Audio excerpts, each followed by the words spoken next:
Previously on AFTN. Houston have not had the same result 2 games running all year. Yeah. Win, loss, draw, win, loss, win. That means they'll win for us. Do you think they'll break it and get the double win? No, I'm saying we'll win. Oh, we'll win. That's what it means. Do you think we'll win, Zach? Draw? No, win. I'm gonna leave win. No. LAFC. The Goats? Are you down with them? Sure. I've had a lot of hickory sticks before the show tonight.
Well, hello again, and welcome to another episode of There's Still Time, the AFTN soccer show, broadcasting from the unceded Musqueam territory at the University of British Columbia on CITR Radio 101.9 FM, www.citr.ca, online. If you're listening to this show in the podcast, this is episode 267. I'm Michael McCall. I'm Steve Pender. And I'm Zachary Adam Eisenhammer. What a busy weekend. It's not even over yet. Yeah. In fact, it's a busy week all round. Yeah. Friday night, the Whitecaps. Saturday, Provincial finals. Sunday, Provincial finals. Monday, TSS Rovers kick off their PDL season. Tuesday, I've got Whitecaps training. Wednesday, it's Whitecaps San Jose. Thursday, possibly a bit of rehab. Friday, TSS Rovers again. Busy, busy, busy. But wouldn't have it any other way. Isn't there like a TSS Thursday game too? Is that the yeah, there is. There's the women's, game, yeah. It's a friendly. It's not. It's a the, friendly. Yeah, it's not a league match. It's not the season. They're playing UBC Thunderbirds up at Newton. Oh, okay. But we will have some TSS chat in part 5 of the show this week. But we have to kick things off. We have to by talking about the Whitecaps. Yeah, Friday. This is how my Friday ended, basically. At home, kids are asleep. My son wakes up in the middle of the night, screaming, yelling, run into his room. I'm like, Kirk, buddy, what's wrong? He looks at me he's like, it'll be okay, Dad. I was like, what happened? He's like, I just had a nightmare. Breck Shea was standing in front of an open goal. Yeah, I wonder how many times he woke up during the night. Probably none. Things don't really faze him, so he forgets about football when he's away from the Just park. bought himself another hat, probably. Probably. We will come to break. We have to. Again, we have to. But another undermanned team headed into BC Place to face the Whitecaps, racked with injuries. This is becoming a kind of familiar thing. We should just kind of play a loop and just do a repeat like Groundhog Day. Who were they missing again? Remind me. The fullbacks. They had a lot of issues with, injuries. Oh, yeah. Oh, Beasley. Yeah. DeMarcus Hence Beasley. Wenger being back left playing back, in left back.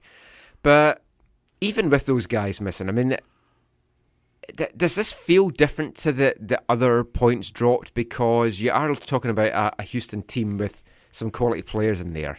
Albert Ellis, Romel Kyoto. Alberto Leith? I mean, they're a quality team. Is it a little bit different than some of the other ones? It's the same. I think it's the same thing as Minnesota. The draw points there. It's like they should have had this game. They had a number of opportunities, especially in those last, we'll get to it, 15 minutes, where they should have easily put them away. And it's the same. Yeah, it's the same as last week for me. It's really no different. Forget the last 15 minutes. Well, I'm saying especially the last 15 minutes. There were other opportunities. They had so many quality chances to score that game. they should have won no matter what. And there Yes. was, I mean, there's all different elements to this. And I know people have been worn down into it's like people are in their trenches, right? And they're stuck there. But I think the approach, the game plan, the variation, all these different things. And again, I think the players just didn't finish on the pitch. What was your mood coming out of this one? A 94th minute goal can do wonders for some people.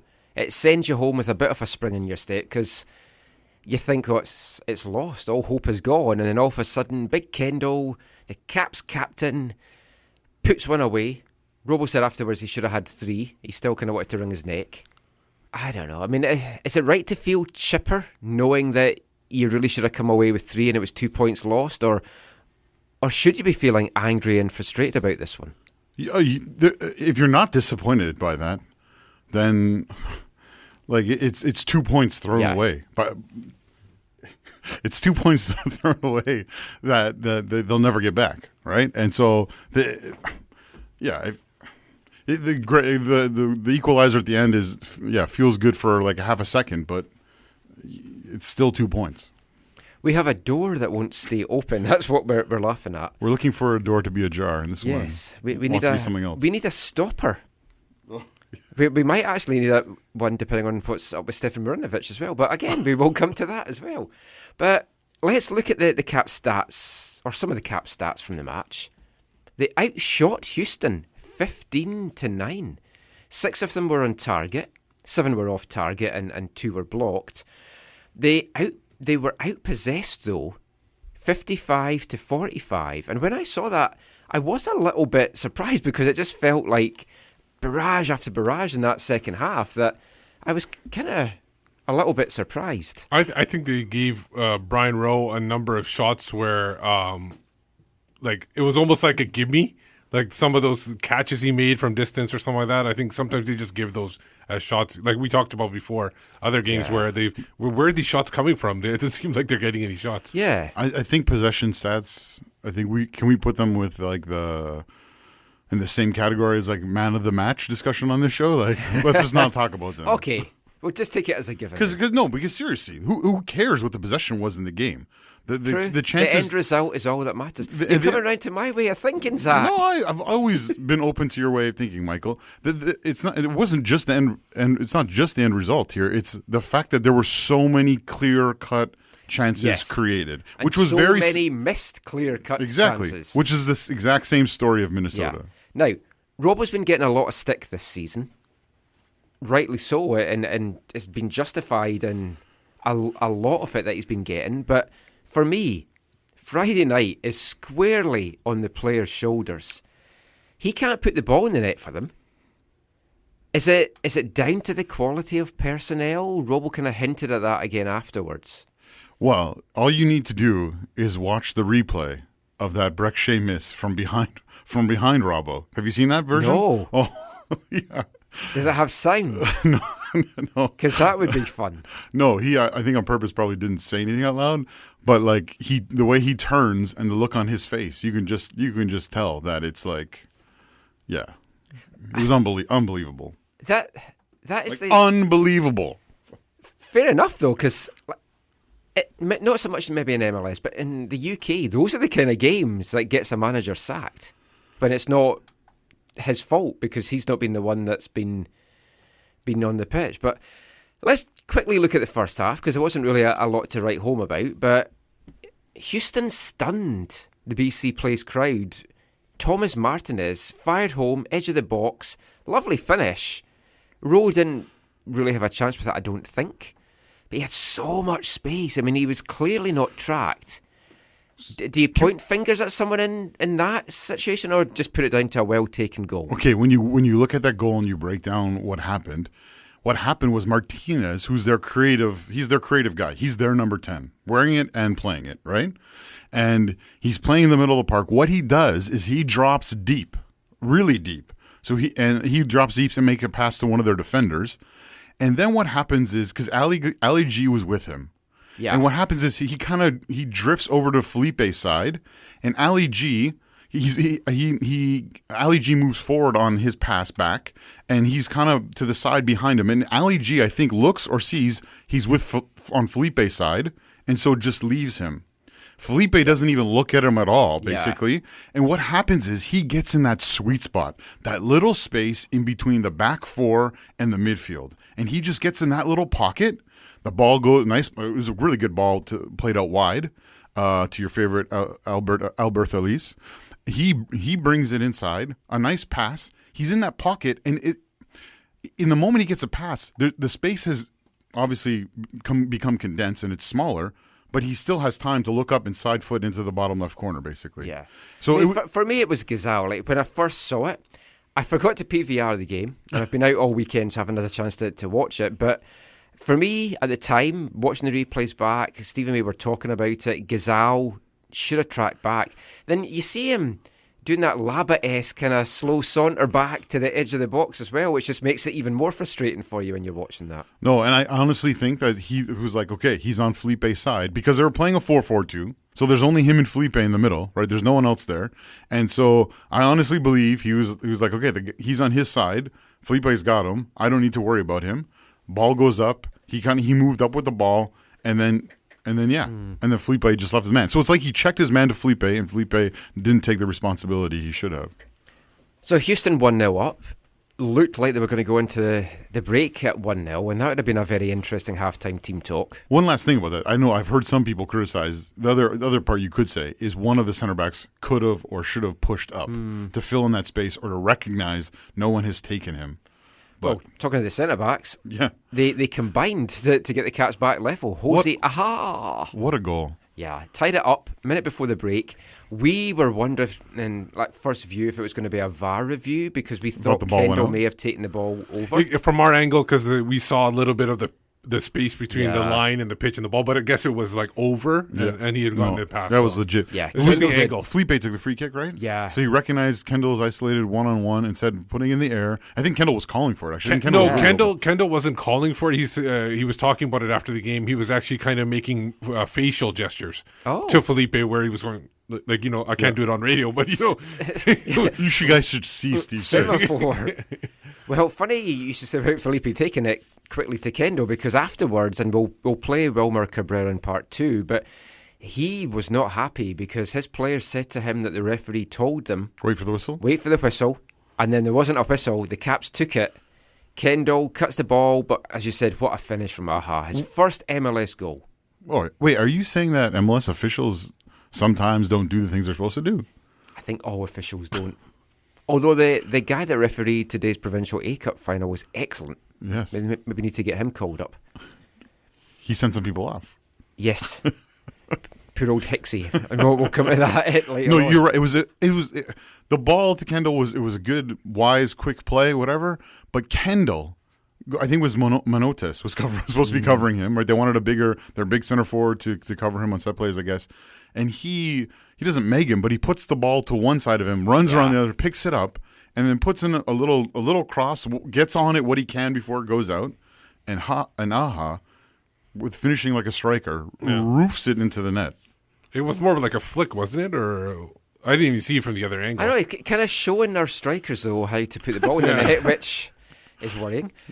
Second half, the Caps did everything but score. Willis had a couple of good saves. Kendall crashed one off the bar. Couple just whizzed past the post. There was a ball bouncing around in front of the goal that no one could tuck away. Then there was Brexy, the guy that gives kids nightmares. Monsters, Inc. Can we talk about poor fishing for one more second? I'm sorry. He is our designated player, though. I'll just have a seat now while Zach goes on a designated player rant. Okay. Let's talk about that. I'm sure we're going to talk about salaries later on because the salaries came out. Which I missed off the rundown, but yes, we will. Yeah, that needs to be discussed. He's scored some goals this year, which is good. He makes a lot of money, and I know we shouldn't care about that. Whatever, we're not paying it, and what a cap and whatever. But it's incredibly frustrating that this player has a designated player tag, and I think. I don't know if the question really was asked, but someone needs to ask the question, we were told he wasn't going to be, and he is. Why? But they I swapped don't it think for that- Kai Kamara. Yeah, I don't essentially. think that has been asked. But there was also rumours going around Reddit that there was all issues with contracts and Caps are trying to shop him. He might go in the summer, and they're managing his minutes. All I kind of stuff think like we that. need to know more about his contract. Remember, he Yes. can't be traded unless if he becomes a TAM player. He can't be traded if he's using that designated TAM money. The Whitecaps will lose Yeah, it. There'll be and no the use. problem is, So one of So the they applied it to Kai problem is Kamara to instead. try one of and the three take types someone- of Yeah. allocation money. Yeah, one of the 28 mechanisms. yeah. No, it's so frustrating. It's schoolyard. The best strikers do miss chances, so I'm not going to pile on him, but you have to take those. It's chances. not about missing chances. It's that type of chance. Like look at Jossie Zardes this year, who people criticize for his first touch and all that kind of stuff. He scored about 8 tap-ins like that this year already. Alone. Do you think that's going to be AFTN's miss of the year? I personally hope so, because I don't want to see anything worse than that. Yeah, I've already penciled it in. If that doesn't win it, we've got some bad times ahead of us. yeah. What happened? Did he step? I remember I saw it. I'm and I going was to just blame like, the turf. A turf monster. Yeah, Oh, there was probably some monster truck divot. The ball where his foot stuck in it. Or where one of the boats were planted in there. Hair Like got in the his boat eye show. because the roof was open. The wind comes in. no, his hair blows was the all hair. back and tied It up. wasn't before the game. I He know. was looking luscious. He came. Yeah, when he came out, we were just like, wait, he's gonna warm up with his hair not tied up. It looked I liked it. awkward. But then again, yeah, it wasn't surprising. Yeah. Well, we asked everybody in the survey, and thanks to everybody for responding. Was that the worst miss you've seen of a Whitecap? And the answers came back. 56% said yes, and obviously 44% said no. Yeah, and then there was at least one tweet I was getting on Eric Hurtado, which I thought was whatever. I appreciate. I don't think Eric ever missed from close there. I think he's missed some wide open shots from distance or We've something. had some bad misses over Yeah. the years. Yeah. Got to say that. Somebody's mentioned Octavio Rivero's miss.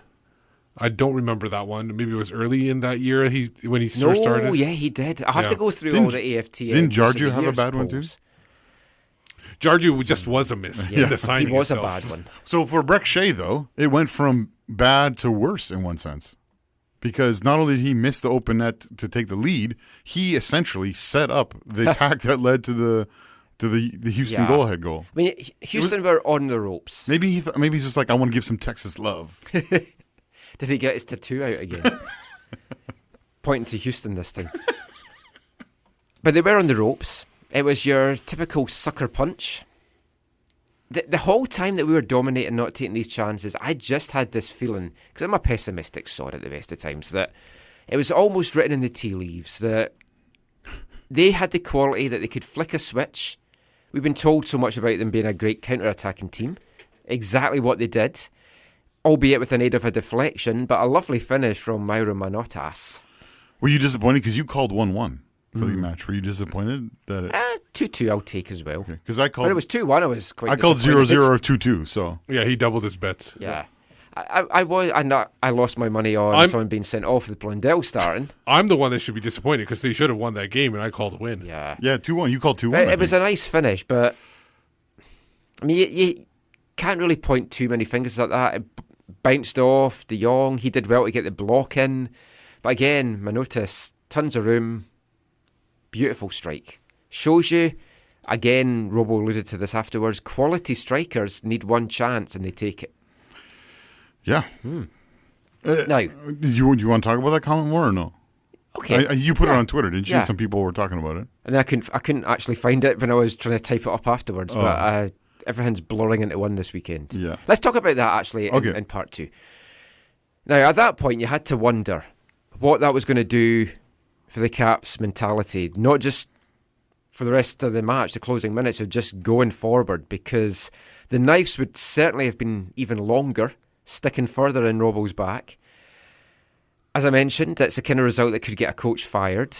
Maybe not in MLS, but those are the kind of things. But they showed great spirit. They grabbed a point 4 minutes into the 3 minutes of stoppage time.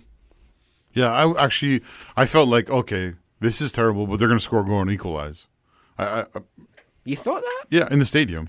I didn't. Yeah. But it was a great header. Yeah. Felipe delivered it again into the ball, which he did quite a bit in that game. Which we need to get him doing more, and we will talk about Felipe in part two. It was to Kai Kamara. Kai Kamara climbed up, got it across the net, and then Kendall Wasson did his best impersonation of Darren Maddox. And really, I think we used Juarez a little bit as a kind of a jumping point. And then Houston were calling for VAR. Yeah. And then Steve's got a little bit of a tidbit to tell. Yes, so I spoke to somebody who is involved in VAR, and it wasn't Waston they were looking at. It was Kai. Kai were looking at in the initial thing. Yeah. Which I thought it was Waston they were looking at. No, Waston. He was so far ahead, though, when that header. I thought maybe he just jumped the gun, but it was Kai that they were looking at initially. But he wasn't. It wasn't at least clear and obvious. Yeah. But it was 1-1. And also, by the way, I asked for a definition of clear and obvious from that person, and I was thoroughly confused still after that. The guy gave him an explanation, and he was none the wiser by the end of it, which is worrying. Yeah. But just the terms clear and obvious should be self-explanatory. Yeah. But it was 1-1. Well, in part two, we'll hear from the coaches, and we'll look at some of the players and the rankings and stuff. Now, Zach, I know you don't like our fine lines moment of the match, so we're not going to have it this week. I actually had a good one. Oh, we're going to have our slim margins moment of the match instead. A lot to pick from. Is it brought to you by Slim Jim? Yeah, Slim Jims, whatever they are. That's the one that Macho Man Savage used to think. Oh, yeah. They're like cigarettes, cigars. No, they're the beef jerky. It's not beef jerky. jerky. Pepperoni stick. Yeah, pepperoni stick. That's We've got enough jerkies on our show. What would be your slim margins moment of the match? It's an extra M. I like that. I like the alliteration. I like for the deflection, the second goal by Houston. The fact that it deflected right to the Houston player, and I think that. How come it can't unanimously be Breck Shea not scoring? No, because I'm thinking that you're just like, I don't want to go with the obvious. I want to be more clever. I feel like that's just Kai Kamara's header over in 3 minutes. Yeah, in the 3 minute mark. Yeah. That goes in. Tony came over and said, "Don't worry about it, buddy. Get back up. We'll keep going." Well, Kai was good. There's a photo that I can't remember if it was Tom or Caroline that took it for us of Kai consoling Break on his miss. Oh, really? Happens to the best of us. Not me. I mean, I'd never miss that. The reason why I said that second goal is Houston absolutely showed nothing going forward in the second half. That was the first time they actually showed any point. It was the first time they showed any danger. What happens? Deflects off a Whitecap player right to their best striker, and he puts it easily in the net. I felt like that was like, that's why I call that one. Wham. Because even if Breck Shea missed out, they had man. plenty of opportunities before that to score goals. They had so many opportunities in that game to score. True. They had so many opportunities. Steve, can you tell me which of the opportunities was better than Breck Shea's to score? None. Okay. But then, I'm just checking. Well, Kendall's was closer because it hit the crossbar. I'm not saying... Didn't they call that back for offside, that one? I can't remember. Zach, I'm not saying you're wrong. I'm just saying that's my opinion. No. This is not a right or wrong. This is a subjective thing we're doing here. And we will talk more about. Wait, what was yours? Oh, Breck Shea. Oh, okay. We will talk more about the Houston match after this. Hi, I'm Carl Robinson. You're listening to the AFTN podcast. Yo, you know I couldn't forget about H-Town. Down South family, Texas. Holding me down from young. Trust me. Yo, keeping it true. In the home of the brave. Chilling with the OG. UGK. Rolling up swishers. And I smoke till I faint. Draped up while sitting them switches in the car. All covered in candy paint. I'm rolling around H-Town. Texas man, them hold me down. Rolling around H-Town. Texas man, them hold me down. I'm rolling around H-Town. Texas man, them hold me down. Texas man, them hold me down. H-Town, Dizzy Rascal, he's bonkers. So we talked about the Houston game in part one. Now it's time to hear what the coaches had to say after the match. So we're going to hear first from Houston's head coach, Wilmer Cabrera. Steve went along to the Dynamo locker room after the match. Then we hear a little bit from Robbo. He spoke for 11 minutes, so we're only using a couple of minutes of that. You'll find the rest, I think you'll find the rest on the Caps website. I haven't checked. But let's hear now from both coaches. Haters hate but lose when we in the race. Hey, we up in the place and we gon' put it in they face. Let them know, Houston Dynamo, Houston Dynamo, Houston Dynamo, Houston Dynamo.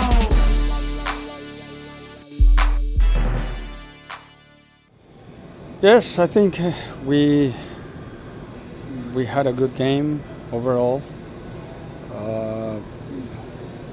we came with a good idea, understanding that they were trying to counter-attack and they were trying to do the quick transitions to surprise. And if they couldn't find the goals that way, they were relying on set pieces because they have tall guys and they're very good in the air. And we went ahead with a good goal. We did a very good. But 2 minutes before halftime, we gave up. We gave up the ball in the middle. Sadly, the referee told the guys that they need to wait for the whistle, and they took our guys trusted it in that aspect to the referee, and they played quick, and we were in a good shape in that moment, and they scored. They tied the game at the end of the first half. And the second half, we came back and we tried to be solid again, and it was a little bit too many fouls called, and they were trying to use that as a just to kick the ball long and win on set pieces. I think a couple of times we were sure that they were offside, but the last man on that side, we thought that it was a little bit, weighed in that aspect. I don't know if it wasn't clear. Of course, we knew that we had VAR, but we didn't handle it well at the end. Even though we scored 5 minutes before the end of the game, again, set pieces, they tied the game in set pieces. So it's just, it's frustrating a little bit.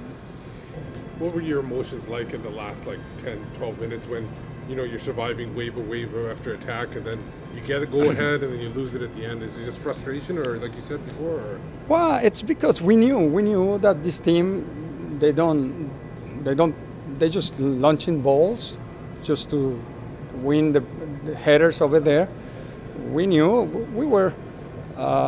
they were trying to just launch every ball, and we were a little bit hesitant with our decisions, despite that as I said, the linesman on the right on that side, he was slow to call the offsides, and it was clear some offsides. But anyway, it's a VAR that we knew that it was coming. But then when we had the chance to put the ball, to win the ball, to move the ball correctly, we created good chances, good opportunities, and at the end we scored a very good goal that it was for us.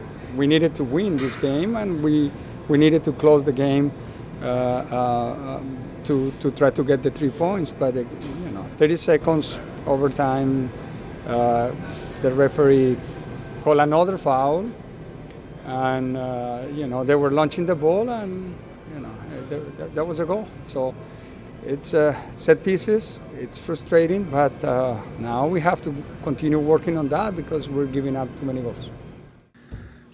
Well, based upon the second half performance especially, I don't think a point is fair justice. I thought we dominated the game, but it was clear and evident what we missed, which was the finish. And it'll come back to bite you on the backside, I know I keep saying it, and it nearly did. We were 30 seconds from losing a game which we should have won comfortably, but great character shown by the boys.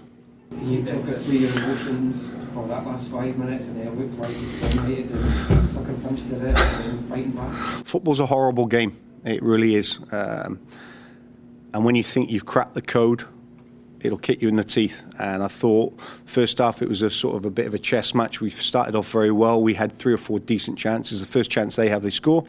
We get back into it with a quickly taken free kick from 2 centre-backs, which we didn't have planned. Second half, I thought we played it a little bit quicker, a little bit sharper, on the front foot a bit. I think Effie Juarez, when he came in, made a big difference with the tempo of the game, and we missed a number of chances, and then we got sucker punched with a little bit of a square ball in the middle of the field, which is dangerous in football. But we kept going. But they should have been out of sight. I said in there, we know who we are as a group of players, and we know what we should have done today. Anyone watching that game knows that we should have won the game. Football's cruel sometimes, but what I'll take away from that is twice they show tremendous heart. And what you lack for, in certain aspects, we make up for so much in other things. And we're great. We're great. We never give in. Last kick of the game. It's the best time to score a goal. It's the most heartbreaking. I'm sure Houston will be devastated with it, but we're super proud. We deserve that. We deserve something from that game today. If not 3 points, then definitely one. And said, good character. He's the gaffer. You can't try it on with him. He's the gaffer. Even when he's on a limb. He's the gaffer. When his back's against the wall, has the answer to it all. He's the gaffer. The Gaffers. And yes, as Steve said, Cabrera not happy with the referee and his lot. No, and it was hard to listen to him too, because he just kept going on. And I asked about his feelings, and he went into about them launching long balls again. And so he was, I guess that's a different type of feeling. Yeah. So is that like the third or fourth coach this year who's talked about the Whitecap style of play? Yeah. But then he was talking about himself, how they played correctly. When in the second half, they really didn't attempt anything until the 80 to 8 minutes. That's the correct way to play against the Whitecaps. Give us the ball, we can't do anything with it. That does that's be the case. It's not like they did nothing with it, this thing. That's the thing. No, I'm saying that Houston didn't do anything with it. No. But he's talking, I know what you're saying. Yeah. Mike was... No, I know. Now, we were told beforehand that this was the two best counter-attacking teams in MLS. Now, the problem you have with that is when you've got two teams that like to counter-attack... Nobody wants the ball. Yeah. It's like that famous Simpsons skit about soccer where they're just like knocking the ball. Just the World Cup game between Portugal and someone. Yeah, we're there. Yeah. It felt like that at times in the first half. Did it? It did to me. I was quite bored at big swaths of the match. Okay. I see. The other problem, though, when you have two counter-attacking teams, is you can also end up with offsides galore. That was certainly the case for the Whitecaps. 9 offsides in this one. 7 offsides in RSL in the last home game. Worrying trend, maybe, but the difference they have to be better than that. No, I understand that, but I think this is different. Like, there's lazy offsides where you're not paying attention at all to what's going on, and then there's offsides where they're trying to beat that back line, the offside trap. And I think it's more to this. Zach, you could probably correct me if I'm wrong, but it feels like they're trying to beat it and trying to time their runs, and it's just a little bit off, and the referees are calling it. Yeah, I think that's some of it, Steve. And some of it was on-set plays where they were... The set plays is really where it happened. There was the timing was a little bit off, or they cheated and then tried to get back and then restart the run. And for me, Michael, we were talking about this a few minutes ago. There was a couple of missed calls or bad calls when it came to offside on the night. The biggest one was in the first half, where they called Alphonso Davies offside, and he wasn't. And they called it after they blew the plate dead after he received the ball and then was fouled in the box. And it really, to me, it should have been a penalty. Like it was just really poor officiating. The defenders can't handle Davies' speed, and the linesmen can't handle it. And I don't know if I assume VAR's allowed to look at it that way, but to them, I don't know if that is one of the things that they would be able to look at, though. Things that lead to penalties, right? Yeah, but because it was flagged offside first. Yeah, so I don't think they didn't blow the whistle till after the contact happened. I need to see that again. Yeah. Anyways, yeah. I guess for me, guys, I think I'd rather have a team that's pushing and gets offside sometimes. Yeah. Than have a team that is never offside definitely. And waiting too much and whatever. And be too careful. It does show that you're... And I would rather have a team that's creating chances, albeit missing them, than one that is not creating them at all. At least there's something to work with there. Yeah. They worked heavily on their finishing this week, and they worked on one-touch passes when I was there on Thursday. Obviously need to work a little bit more. Like a prime example of how this pays off, the one I can't think of one from this match, but... when they got smashed in Kansas City, that pass from Tony to Jordy, where Jordy missed and went around the keeper, like that was like just perfect timing. You know, like that. That's I think the kind of passing and movement they're looking for. The slim shady moment. I mean, slim margin moment of that. Well, talking to Anthony Blundell, we finally got to see two strikers together. I mean, who knows how long that will last. But oh man, not perhaps a lot of positives to take from the pair of them together. But when the substitution happened, I thought that was pretty good with Reina and Kamara playing a little bit higher. Yeah, together in the stadium. I didn't like it. I was just like, leave him on. Bring on. In fact, you turned your back to the game at that point. Oh, were you? Were you no, Capo? No. Oh, no, you weren't. No. Okay, I was just joking. So yeah, in the stadium, actually, I did not like it. Mm-hmm. However, when I watched most of the match on the PVR, yeah, I guess I didn't see in the stadium when Tony went down and was kind of not in a great spot. Do you remember that? Right before he went off, he went down and he was. Yeah, he was feeling it. That's right. Yeah. So I don't know if it was cramp. I don't know if it was just a knock or whatever. So on watching on TV, watching it back, it seemed more reasonable. In the stadium, I was like, seems to be working, and you need a goal. Don't take someone else off. We thought it was going to be somebody else. Yeah, I thought a beanie. I thought a beanie at the. But they did mention that it was an injury related substitution at that point. Reina, though, I thought did look lively as a sub. Yeah. I mean, is he maybe starting to get some of his form back? He's had a couple of lively sub appearances. I would have started him for this one. I was quite surprised that he didn't. Yeah, that was one of your disappointments, wasn't it?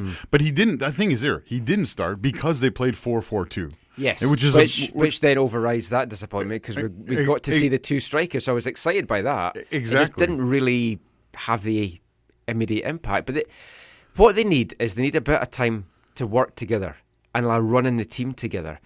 Blundell will learn a lot from a veteran like Kamara, I feel. Maybe he needs to learn a lot from a veteran like Kamara. I agree with you. To me, it overrides playing that game. Playing that game as 4-4-2 or starting as 4-4-2 did override who I might have wanted here or there or whatever. Yeah. But I disagree with you in terms of like it didn't work seemingly to begin with, because I think it really did. They created chances out of it. They played differently out of it. I thought it was refreshing, and maybe you could say I just didn't think they linked up very well together though. But again, it's the first time they're playing in a competitive match. Totally get that. Bernie Abini. Surprise start. For me, he hadn't earned it from the week before. That's probably a fair criticism. And the fact that he definitely didn't earn it during the game because he was going against Andrew Wenger, and he didn't, except for one play where he shot it from a distance. When he cut in on his left. Yes. Yeah. That was the one time. Other than that, he was pretty quiet throughout the game. I would have liked to have seen more swapping and Davies taking on Wenger. Andrew. Well, we've got a tweet in from Angus Walker, who is listening to us live at the moment. He understands that we have to discuss the Shea mess, but it's distracting away from how awful Ibini was. Instead of going down to 10 men, we started with the equivalent of 10. I think Ibini had a couple of good moments, some flashes that were promising, but I just don't get why he started that game.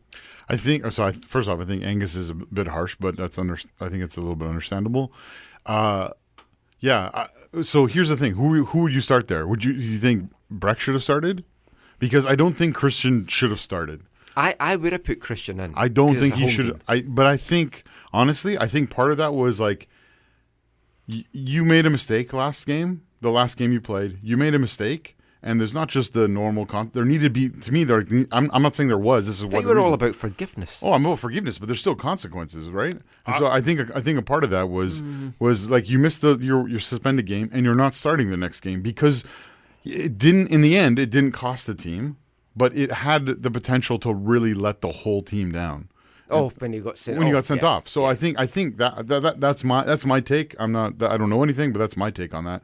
So I was okay with not starting. And then who would you start? Then you're starting Breck Shea. Yeah. I would start Breck Shea or maybe even Jordi Reina in that spot. Yeah. And let Franklin know that you're not going to get very much help from Reina, and so you're on your own basically. On the right that's side. the problem is what we've seen of. And let Felipe know to come you're on your across. own, Sean. Yeah. Breck Shea would have been better. Breck and Davies wide would have been better because the times you're right, Michael. The times we've seen Jordi start wide, it has not gone well yet. No. Well, why not? Well, how about this? Start Blundell on the right side and put Reina right in the middle. And then that would Blondel's play the right side. Play as a winger. And then that would have been a 4-2-3-1. No. I mean, Reina as the second striker. I know. I hear what you're saying. The midfield, a little bit defensively minded for me. Too defensive. Especially at home. And who were they playing against? Yeah, Felipe was playing so deep who, in a home match. That's wasting Who his talents. was their midfield? Eric Alexander, who's you're not scared of. And I think it was somebody, I can't remember. It was Seren who got subbed Well, the off. way as well the second half was going, it's like, open up. Yeah. It's like you clearly are not needing your 2 DMs, so maybe it would have helped with the goal. But Felipe has been wasted playing so deep. You look at what assists he's got in every single season he's played in MLS, and you're playing him there. But so Houston, correct me if I'm wrong, Houston was playing what, a 4-3-3 or 4-2-3-1. So they really outnumbered those guys in the middle of the park, which is I think part of the reason why the DMs played so deep, because they were dealing with Seren before he got subbed off. And Bonilla Garcia came on for him. Yeah, Bonilla Garcia. Who you just said the guy's name? Who's the other CM with him? I can't remember. Martinez? No, so Martinez was the third guy. Mm-hmm. Martinez was the third guy. So they were dealing with three guys in the middle, right? So I think that's partly why they looked so withdrawn, Michael, and why they looked so because they were dealing with three guys versus two essentially in the middle. But I don't think Alexander was an issue. Alexander, that's it. I think Alexander probably dropped back towards the center backs anyways to help out with the two strikers. So I don't think he was playing much in the midfield himself. Yeah. If we look just quickly at the defence, De Jong back in at left back. Now, rotation is probably going to be a thing over these 3 games over a 9-day period. Who do you want, or who do you think, once we're back to our regular schedule, should be the right back and the left back? This is what I'll say. I think we talked about, maybe, I don't know, it was a while ago with Joe, or who we were talking about this, or maybe we were talking with Chris even, actually, a couple weeks ago. I think, in some ways, the fullback position for the Whitecaps is, in some ways, the best it's been in MLS. You have 2 left Definitely backs. Good competition. Yeah, you have 2 left backs and 2 right backs, an older one, a younger one. On both sides, who are both capable. I think you should be able to start both of them in any combination, whoever with whoever, and feel comfortable.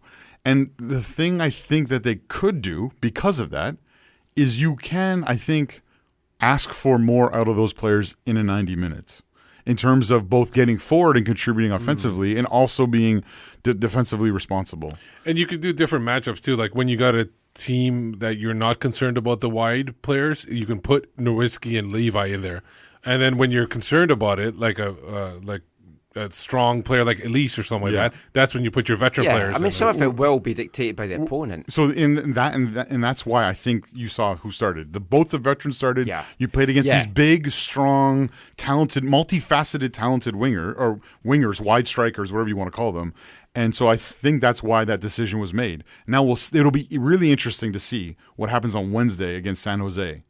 Do the 2 younger guys come in and get the start? Yeah. Because if they don't, then some questions probably need to be asked about what the philosophy is with those. We're going to preview San Jose, so I don't want to get too far ahead of that. But I think that we might see one of them change. I like the idea of having a veteran on one side and the young one on the other and doing it that way. But did you see the sense in having the 2 veterans against Houston? Totally, because I spoke to Marcel de Jong after training on Thursday, and I said, you're going to have your hands full with Kyoto. And he said, don't forget Elmes. Yeah. And it's like, because I forgot how much he burned him in the game down in Houston. And the thing is, they could rotate. For example, this week you had Franklin De Jong in this game.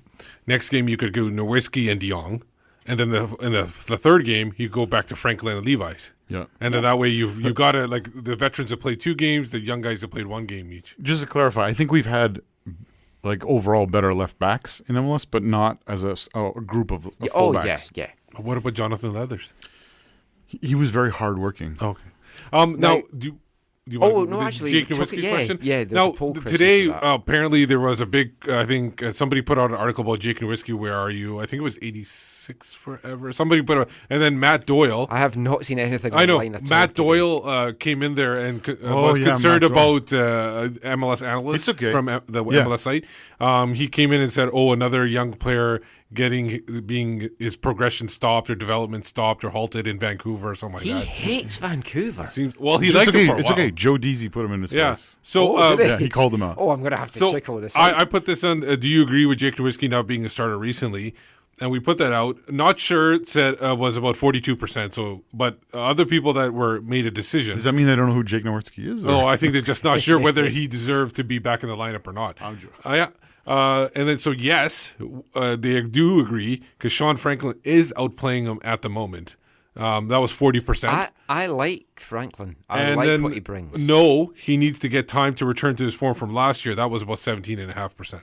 So it was more decisive to Franklin outplaying him, which I think he has because Nowitzki has not had a strong start to the season. And when Franklin came in, it was a big improvement on the right side. He wasn't bad either. He wasn't horrible, no. but he wasn't playing the same way he was playing last year. He wasn't getting forward enough, but I think that was tactics. I think he was told not to get If that's the case, then I don't have an issue with why he... then I wonder why he's not in the lineup right now. Stereotypically, second years are difficult. Yeah. The one thing that... sophomore slump. The one thing that having Sean Franklin here this year will be the opposite of last year is...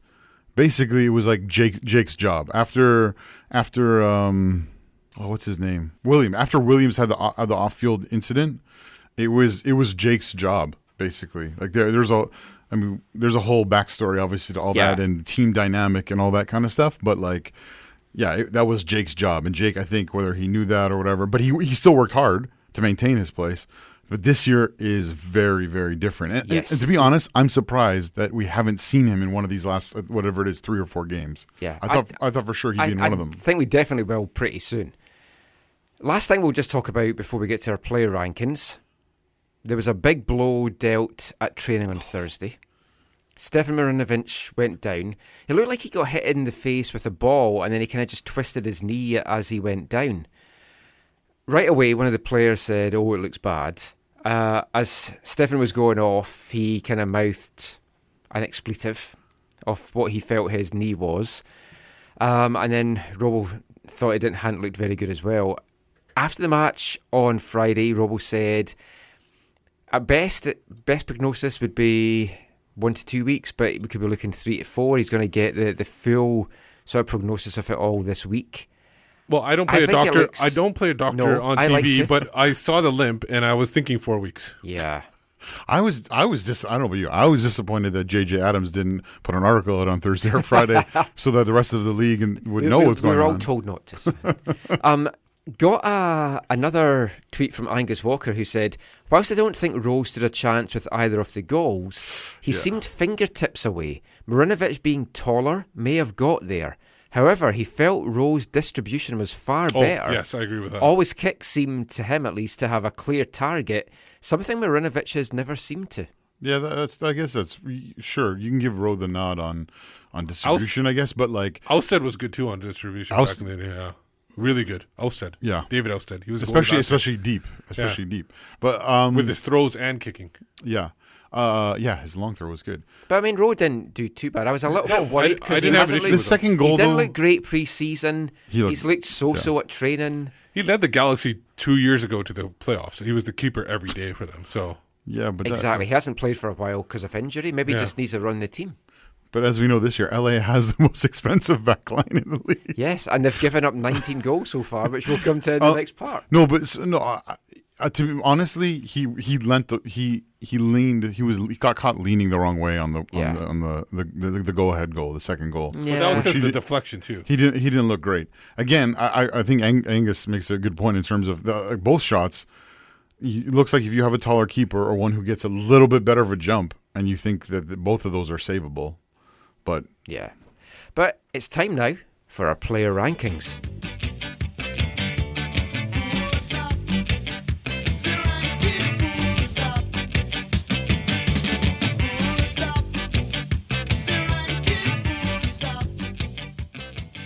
we normally don't include substitutions, but I do want to include ones.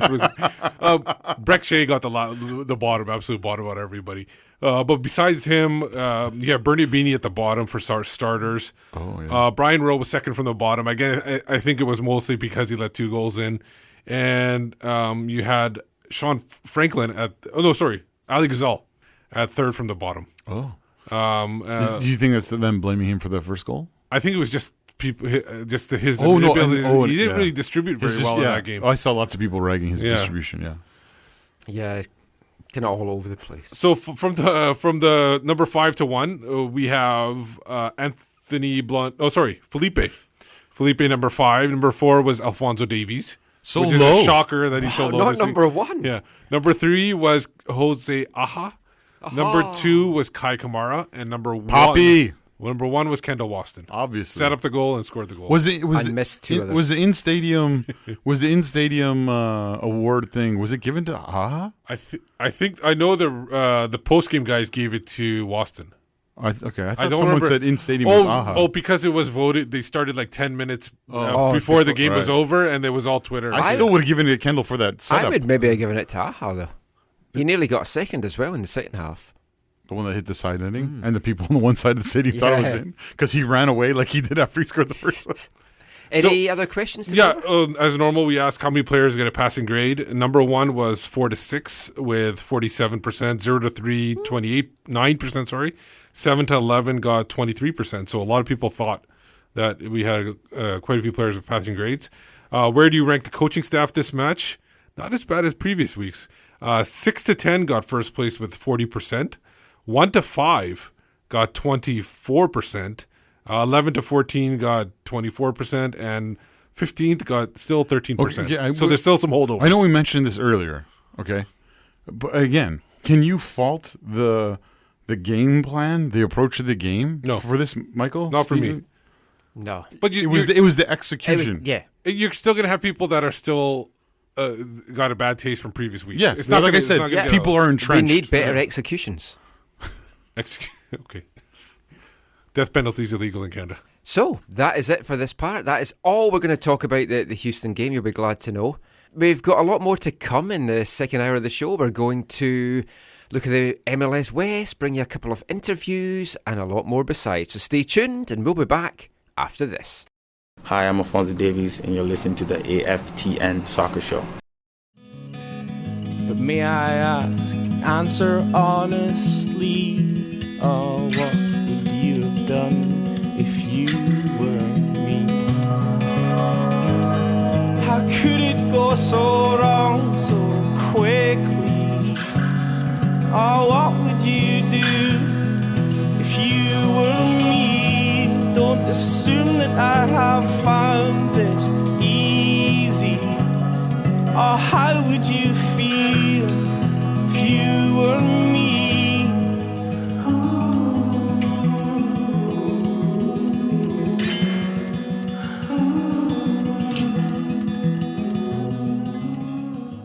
The beautifully haunting, frightened rabbit there, If You Were Me. Sad week. Lead singer of that band, a Scottish band from Selkirk. Stuart Hutchison committed suicide this week, had gone missing for a couple of days, and his body turned up in the Forth. I mean, we've talked about this a few times on the show over the past couple of months about there's always someone there. If you are depressed, you want someone to listen to you, someone will always be there for you. There's always someone to speak to. And the thing is it doesn't really make it like in this case, for instance, you know, famous people go through it too. Yeah, he battled depression. He talked about it publicly for years. Lots of his songs were about it. Yeah, you should not feel embarrassed if it's going on with you. But even if it's not a professional you want to talk to somebody close to you. If you're scared to talk to somebody close to you, then maybe talk to somebody anonymously. There's always these helplines that are available. Yeah. So it's just about getting out there and talking about it. I mean, it got me thinking. There's so much always done around Bell Let's Talk Day, which is a fantastic endeavour and it raises a lot of money. But it's like one day of the year, and then folks seem to forget about it. Yeah, but a there's lot of other the time. days. There's other days too. Bell has one certain day, but there's other mental health awareness day. There's other days available too. But they have to do it in one day because that money is going to organizations that are able totally. to I mean, I'm not work throughout knocking the it, whole but year. Yeah. It's just it should be something that's higher profile more. Well, I think to be fair, I think they have helped raise it, and that campaign. I think, from my sense of it, I know there's the one day where if you do the tweeting and the whatever with the hashtag, but to me, I see it other places and both the build up to it. But I remember I saw it other times, like it was like a half a year away, and there was people talking about it or whatever. So I think that's really helpful. The great thing is in one of the good things about social media, because obviously there's some negative sides to it as well, is that it is a way that you can connect with people. Like I know, like in our movement, people were inspired and encouraged by like Andy O'Brien talking about him, and he's a dude that, you know, if you tweeted at him and said, "Hey, I have these questions or I have these concerns," or someone else, you know, like there's a way to connect with people that are not you know, you can DM and whatever, like that are, you don't have to put your whole life out there or your whole story. That you can, you know. I mean, that was the great thing about Stuart Hutchison, because a lot of people have said how much he helped them with their depression because he was so open about it. He wrote songs about it. One of his more famous songs is actually called "Floating in the Forth," where he imagines killing himself by throwing himself off the Forth Bridge and floating away in the water. That is ultimately what he did. The song, though, he's like, "I'm going to keep suicide for another day," and then he says, "I'm going to keep it for another year."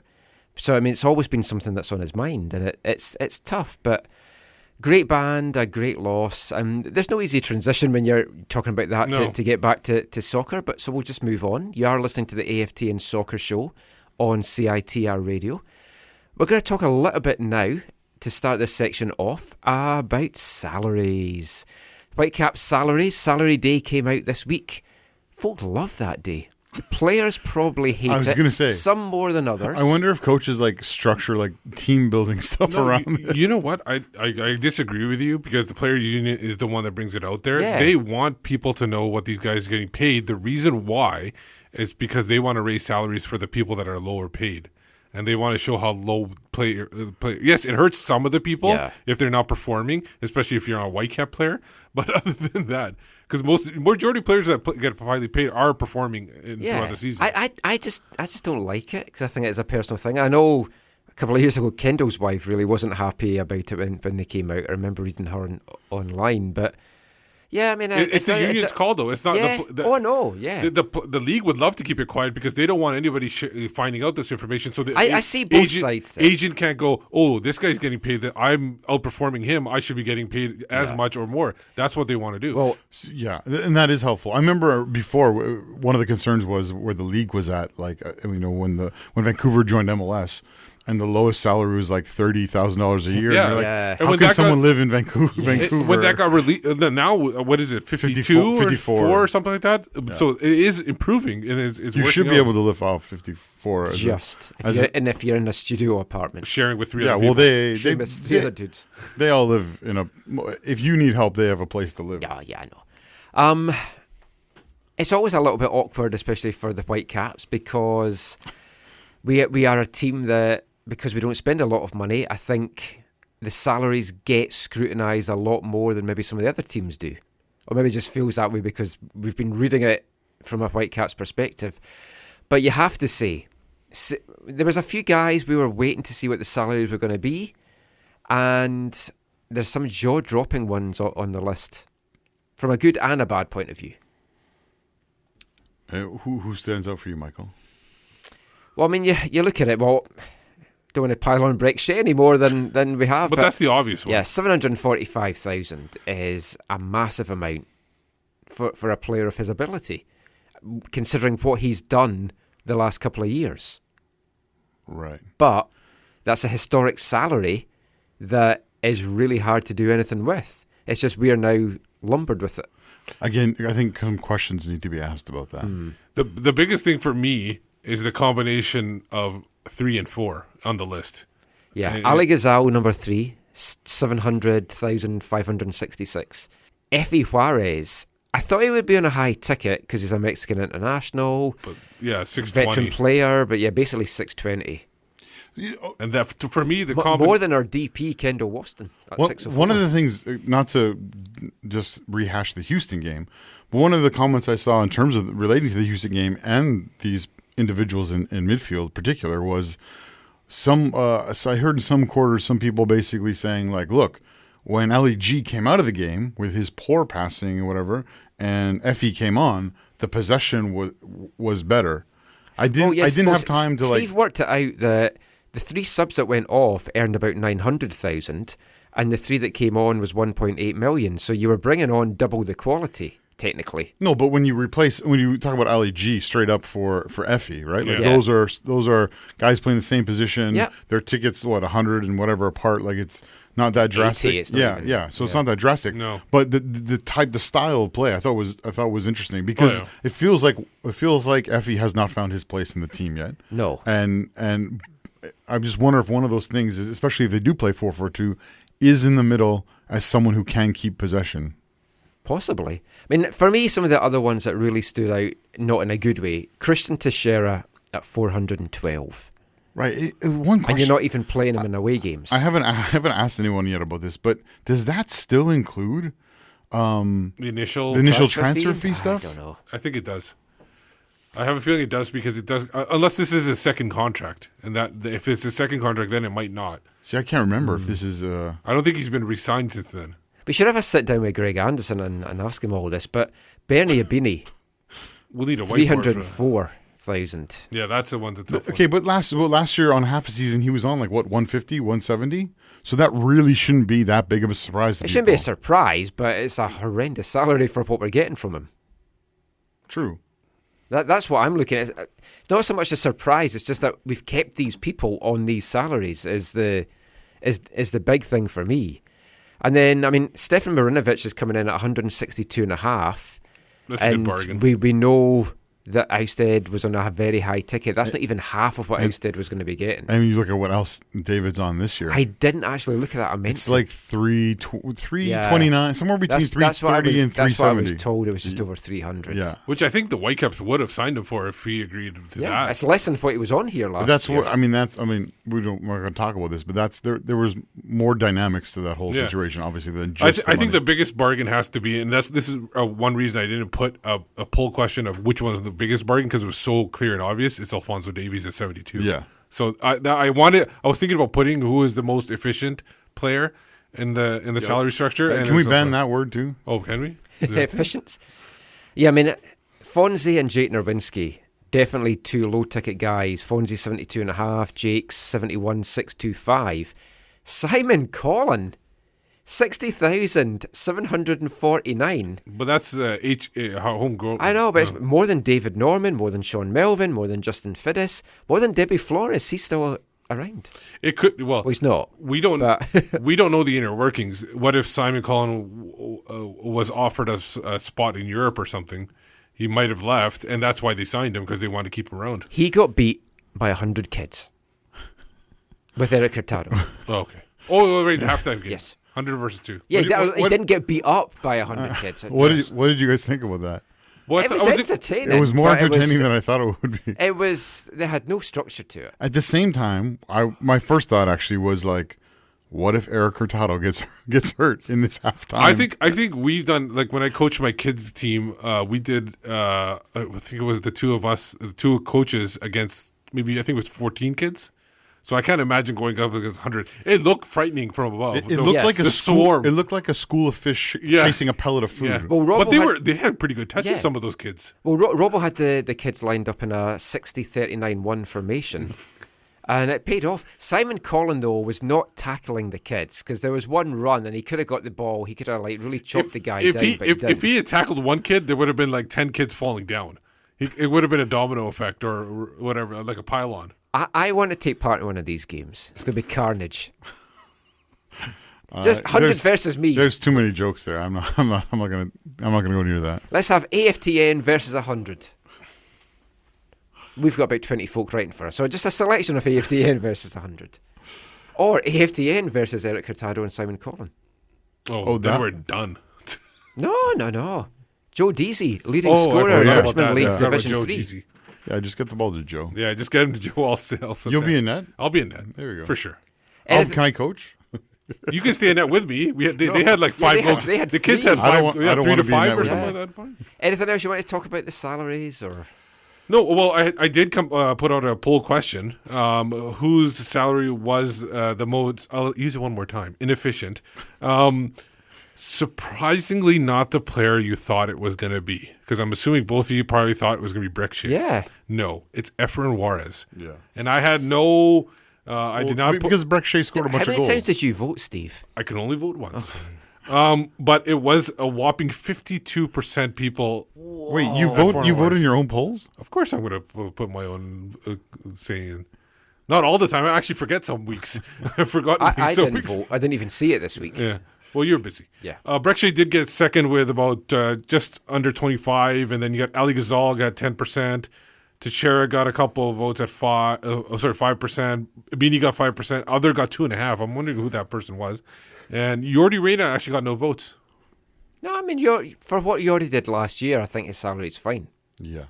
He's had a lot of expenses on the off season as well, so he needs a good salary. So we want to talk more about salary. This is the concern, right? Last year, the big talk was, "Hey, we're ninth in the spending and salary. Yes. Therefore, so we're punched above our weight. We're doing better than what we're being efficient." I'll finish your sentence. So this year, not only have we dropped in the spending table from 9th to 16th out of 23, but we've also dropped in our overall spending. Like, these things should be concerning for people, right? Yes, but I think one of the little rumours that were doing the rounds in the off-season was around what budget Robo maybe had. And they were looking at what was spent on Montero last year. Robo wasn't getting an increase on what he had with Montero. He had to assemble his team with that Montero money. And if you kind of look at some of the pieces he added, they do kind of add up to the Montero money. Okay, so you're saying, but again, sure, other teams will have increased their budget, is what I'm saying. No, but the Whitecaps' actual spending is down, Michael. It's lower than it was last year. It is down, yeah. I think 500,000 or 600. Yeah, it's lower than it was last year. Yeah, but that's because they released more than Montero. Yeah, the folk that he had to bring in was basically on Montero's 1.8. Oh, okay. And then you've got all the other stuff. And all the other folk that went. But that's the thing. So this is where people can look at Vancouver Whitecaps and say they lack ambition, right? And which they've come out and said that in not so many. They've come. Well, they give a mixed message, obviously, because they want people to come to the games. But we talked about it too much. But the ESPN article, they're more forthcoming, shall we say, in that article. But this should be a concern that. In replacing the money they spent on that striker last year, they haven't brought in a player on a similar wage, because this is not just about adding up the money. This is saying the quality of player you can get. Yes, and that is a concern when you look at these teams who are doing well in MLS. Like, you look at, we don't need to be spending. You can also look at teams like Kansas City who do spend their money wisely. They're not big spenders, but they're still investing more in individual players than Vancouver is. They bring in a Johnny Russell. Right. What's he on again? I forget. Him I didn't even look at.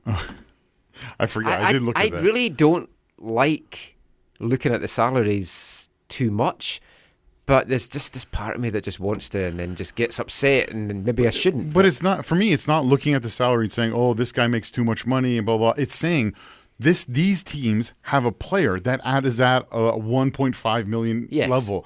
So Vancouver has at a max a player who's at a $1 million level. Yes, and there's a lot of teams with more than $1 million. And with the mechanisms in the league that we talked about in the past, they're not using those. And that's where they are really letting the football community in Vancouver down. So Johnny Russell makes a shade under 700,000, and by shade 4 cents. Oh. There you go. 4 cents under 700,000. But speaking of Johnny Russell, he wasn't in action this week. No. KC had a week off. But there were other players that were. Yeah, we're going to turn our attention now to the MLS West Weekend Review. A wonderful segue from Steve there. Caps dropped 2 points on Friday night, dropped them to 5th by the end of the weekend in the table on 14 points, 7th in points per game. Always like to keep bringing that up because it's very misleading just looking at the table.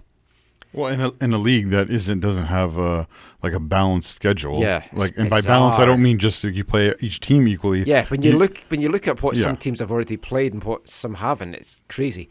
Well, quickly rattle through some of the games over the weekend. I haven't really had a chance to see much of it because I've basically been standing in parks. I watched lots, and yeah. So obviously, FC Dallas beat out the Galaxy 3-2. Another loss for Next Zlatan. Saturday's opponents for the Whitecaps as well, Dallas. Yeah, Urruti, nice goal. Yep. What's his name? Lama. Lama got a brace. brace. Yeah. But the big moment of the match was at the end of the match. It was Zlatan, off the bar. Zlatan shook the free crossbar. kick. Mauro Diaz back in the starting lineup for Dallas as well. 3 assists, an assist on all 3 goals for Dallas, which was fantastic. LA, 4 straight losses now. And they're giving up a lot of goals. And like you said before, it was the highest paid back line. And Zlatan's looking more and more frustrated as the games go on. Yeah. I think when you're starting getting losses and you're spending that money, it's like pressure has to be mounting on Ziggy. Well, but remember, Zlatan's only a 10 player. Oh, yeah. We could have afforded him. He'd have loved the turf at BC Place. I mean, Dallas, though, they are starting to look strong. They're starting to hit their stride. We got our first win there last year, which was a bit of a surprise. I think it would be an even bigger surprise if we go and do it next Saturday. The way Dallas collapsed last year is really interesting because the way they've turned it around as well, it just shows you that it maybe doesn't take too much, as we've said before, to turn a team around. But it makes you question how and why did they collapse so badly? What happened? Well, there was all the players that had talked about they wanted to move on, they weren't going to let them go, so it was. Plus, I called it too way before it happened. Yeah. I think you're right, Michael. I think that played a huge role. Yeah. How you come and go from Dallas, I think, is an issue. So also, you got the Red Bulls beating Colorado. Yeah, that was pretty much a non-event. We don't have to talk too much about that. Daniel Royer, 5 minutes. Derek Etienne, 76, had Colorado on the ropes. Never want to see Dead Bull win, but they beat Colorado, who is shockingly poor. Yeah. Jack McBean got a goal. Yeah. Good for him. Wayne Rooney's new team went into RSL and lost. That's a rumor. That's Mr. not confirmed. Potato Head. Ogre. Potato Head. Shrek. Yeah. The Scout Shrek. Is basically barn burner of a game, 3-2. Yeah, it was DC United scored first. They scored last, but they gave up 3 in the middle. No, but the game turned on the red card. Yeah. Oh, for sure. I mean, yeah. Mora got sent off in the 22nd minute. It was 1-1 by that point, but then after that, tough for DC. And Savriano, all 3 goals. Yeah, I think Saviano was the guy who got cut down. We knew it was going to be tough for DC to start the season with so many games on the road. And when you're not helping yourself by getting guys sent off as well, it's just making it more difficult. And it's tough to then, if you're dropping points early in the season, to make those points up, which I guess brings us nicely to TFC, nothing to do with the West, but we've got to touch on that. Yeah. Another defeat for TFC. 2 this week, didn't it? 2. Oh, they lost in the midweek too, yeah. They lost Javinko sent off. Your boy Will Bruin. Face. Wait, your boy Will Bruin. Yeah. It wasn't even a hand to the face. He actually grabbed it by the cheek and squeezed basically. It was like it was moronic. And then he's like, "What?" Yeah, it was. He's deserved to be sent off quite a few times this year, and they haven't done it. Yeah, he should. Last season, like he's a skillful player. He's one of the best in MLS. I'll say that. But the other side of him is just so frustrating and annoying. It was an absurd thing to do. You can't do it. You've seen in this league where a friend touched a friend's face from another team and got sent off. Like it was just like, but he didn't know he was his friend. Well, whatever. That didn't matter. You saw that happen in this league with nothing being changed, nothing stopping it, right? And if you watch the game, he was it Geiger? I can't remember who it was now. Anyways, the ref goes and like. Penso, I think it might have been. Maybe Penso, yeah. They look similar, those two. He goes over and he doesn't even really look. He looks like half a second, turns around and walks over. It wasn't even a question. The one thing you could say is if he was going to do that, and maybe you can't with the VAR rules, but to me, The slap from the guy trying to get the ball away instigated it and probably deserved a yellow, not a red. I think that. Instigated it, but it wasn't worth going back into squeezing because he didn't lose the ball. It just tried to slap it away. No, if he went to him and kind of hit him on the side or like tapped him on the side, like, hey, what are you doing? Yeah. He would have got away, or he might have got a yellow, or he might have got nothing. But it was just lunacy. Yeah. Now Seattle got the win, but then they had a game today. Yeah. Which I haven't seen anything off. I know nothing about. I should read Twitter. I saw this one. Okay. You watched it? I watched the highlights. Oh, I've seen the highlights. Because it wasn't on TSN. They had the other 2 games today, and they didn't have that. Yeah, and I still haven't got DAZN, so I didn't watch it, and I was out for Mother's Day, but I was following it. I was following it on Twitter. Following it on Twitter. Oh my goodness. Well, the thing is, Seattle dominated the game. Right, like by shots. All everyone said on Twitter was, "This is the most boring match I've ever seen." But but Seattle got a lot of shots on goal and everything like that. But when you look at the highlights, the highlight skipped from like 25 minutes to 83 minutes. They had so basically nothing happened. They had between blocked there. shots in the highlights. Yeah, that's how few highlights there were. Oh wow! Now, one thing I want to talk about this game. Ultimately, Blanco went on and got the only goal in the 85th, 86th, 83rd minute. Oh, so it was a late winner as well. Yeah, and the guy who dove it starts with a V. The new striker there, or it starts with an A. Their big new striker for Portland. I forget his name. Anyways, he dove and didn't get a penalty. Probably should have been booked. Didn't get booked. He dove, but then he received a pass from the defender, turned and played through Blanco. Blanco was in a nice little chip from over Fry. Then he goes to celebrate. Okay, you haven't heard about any of this, right, Michael? No, he goes to celebrate. So he runs behind the net and he's looking for something and he can't find it. So he goes and celebrates with his teammate and then comes back and finds it. And because apparently his nickname, he's from Argentina, right, Blanco? I think so. Yeah, his nickname in Argentina is Chucky, and he puts on a Chucky mask. Like the horror, They didn't show that in the highlights, so I didn't even know about that. So he puts it on and he's wearing, and then he wore it in the post-match celebration too. Now, one thing that's a little bit awkward is usually when you have a prop like that, you get booked for it. So he didn't get booked for it, and he did get booked for a very bad foul a moment or two later. And Seattle people are feeling hard done by that. He should have been sent off, which I think would have been. Honestly, I don't think it reasonable. would have made that much of a difference. Probably would have made a difference. No, but it would at least made them feel. I will have to catch up with this when I get. But it was boring match from.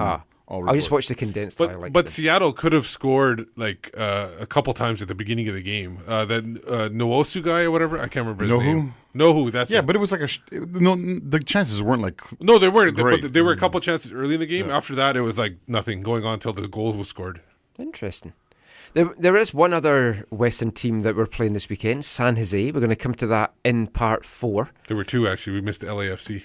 Playing New York City today. Oh, I saw that. I saw that. It was 2-2. Yeah. Basically went back and forth, and then I think it was there was a penalty in that one. Lots of VAR. Yeah, there was a lot of VAR. Like VAR is now like a part of every game, like 3 or 4 times. It feels like the first goal was a VAR-related penalty. It was a handball. It was totally handball. Yeah, but they didn't catch it. Villas then was stopped on the penalty, but then followed up and headed it in. Diving header towards the line. Similar to what Waston did, except he got it through. And then I could have had VAR at the Provincial Cup today. Could have just shown my camera. You should have. Then there was an own goal in the box for LAFC. Yeah. Well, for New York City scored it for LAFC, basically the defender. And then Carlos Vela had a great shot into the top corner. That's the first goal in that stadium in the end where the supporters are. So they've had like 4 or 5 other goals, and they've all been at the other end of the stadium. That was the first one. And then it was again with about 15 minutes to go, they tied it up. It was it was a shot. Basically, the goalie was able to stop it, but couldn't pounce it away far away. And then the defender, I think, came off from the left side and just struck it in the net. Well, one crazy thing, I don't know if you saw. Did you see their game midweek? Who did they play midweek? I guess not. Now I can't remember who they actually played, but the stadium was like empty. Oh, a lot of when you watch these highlights. Don't talk about empty stadiums when we've got San Jose at 7:30 on no, Wednesday. No, I'm not saying. I'm just saying around the league.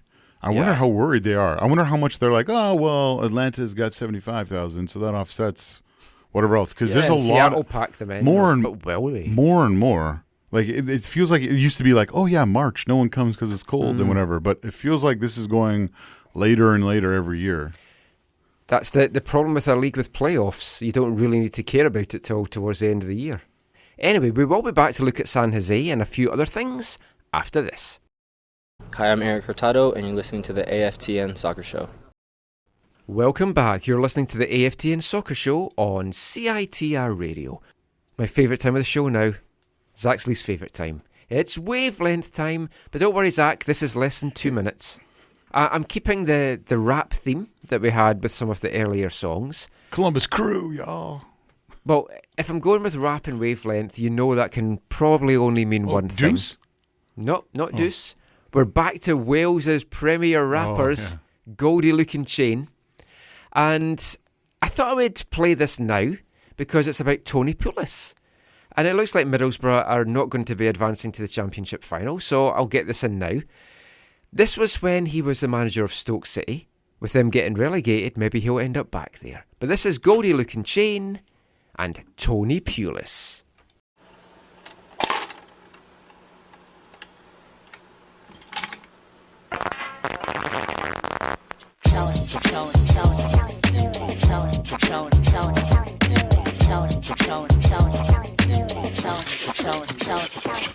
Tony Pulis, one hell of a bloke. Tony Pulis, he manages Stoke. Tony Pulis, not from Brazil, he's from the port and he was born in Pill. Tony played football in defence, but now his playing career is in the past tense. He started playing football back in the day for Newport YMCA. His professional football career began, he played for loads of clubs like Gillingham, Newport County, Bournemouth 2 and Bristol Rovers, just to name a few. Tony is a man of great ambition, hung up his boots, got a managerial position. With his initials on his tracksuit, he taught the team how to pass and shoot. Tony Pulis, one hell of a bloke. Tony Pulis, he manages Stoke. Tony Pulis, not from Brazil, he's from the port and he was born in Pill. He managed a few clubs along the way, now he's back at Stoke, could be to stay. A couple of signings and the future's bright, and he won promotion to the top flight. He wears a tracksuit and a baseball cap, if he had a gold chain he could probably rap. He's an honorary member of the GLC, and maybe one day he could manage county. Tony Pulis, one hell of a bloke. Tony Pulis, he manages Stoke. Tony Pulis, not from Brazil, he's from the port and he was born in Pill.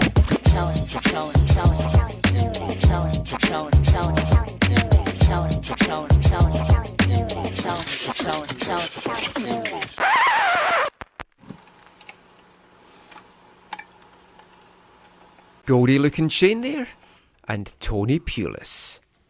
Did you like that one? It was not as good as our conversation. No. During the We're trying to get to the bottom of some significant things. It was nice to have. It was nice to have background music. Well, we'll just keep playing that every time we have our chats. Just keep it real. But anyway, now we're back to part 4. We're going to look ahead to the game that's coming up on Wednesday. We're not going to do the full preview show that Joe, Nick and Gideon do. And they're not going to do one for this either because there's just not enough time to get all these things out. So we'll just rattle through a little bit of a San Jose preview. First meeting of the season between the Caps and San Jose. San Jose, 10th in the West right now with 8 points. Won this week, though. Yeah, from 9 games. They're actually bottom, though, in points per game. 1 win from 5 matches on the road all season. Which happened this week. Which just happened this weekend. 11 goals for, 13 goals against. They won their first game of the season. First game of the season was a 3-2 win at home to Minnesota. Then there was a 7-game winless streak. Last 3 of which were 3 straight losses, before they came away with a 3-1 win at Minnesota. So basically they've only beat Minnesota this year. Yeah, they can only beat Minnesota. At least somebody can. But we can't beat Minnesota, so does that make them favourites for Wednesday? I don't know. It's going to be a cracker. Yes, it's going to be a 0-0. It's got 0-0 written all over it. I don't know. They got some decent scorers on their team. Wondolowski always scores here. Yeah, well, let's look at Saturday's game. Magnus Eriksson got a penalty 2 minutes in for San Jose. I think that was VAR related too, if I'm not mistaken. No, that was... there was something else. They would have to have reviewed it, but yeah. I don't think so. It was Christian Ramirez clear and tied it obvious up. on the field. Was it? 26th minute. 2 second-half goals, though, for San Jose. Danny Hoesen, just a tap the in. big Dutchman, 69th minute. So someone on Twitter said they thought have you seen Ramirez's goal? No. You haven't, right? Anything you asked me that I've seen this weekend, if it's not in Burnaby Lake you were or watching Swan live Guard, football. No. Someone tried to compare it to Eric Hasley's goal in Seattle. No, because it was it was like a pass back, and he just like was way out and turned and shot far corner. Yeah, no, I would say more like Kumiento's goal, but even I don't think it was that. What, against New York? Yeah, no way, that was all the build up. No, I'm just saying it's closer to that, if anything, but it's not even close to that.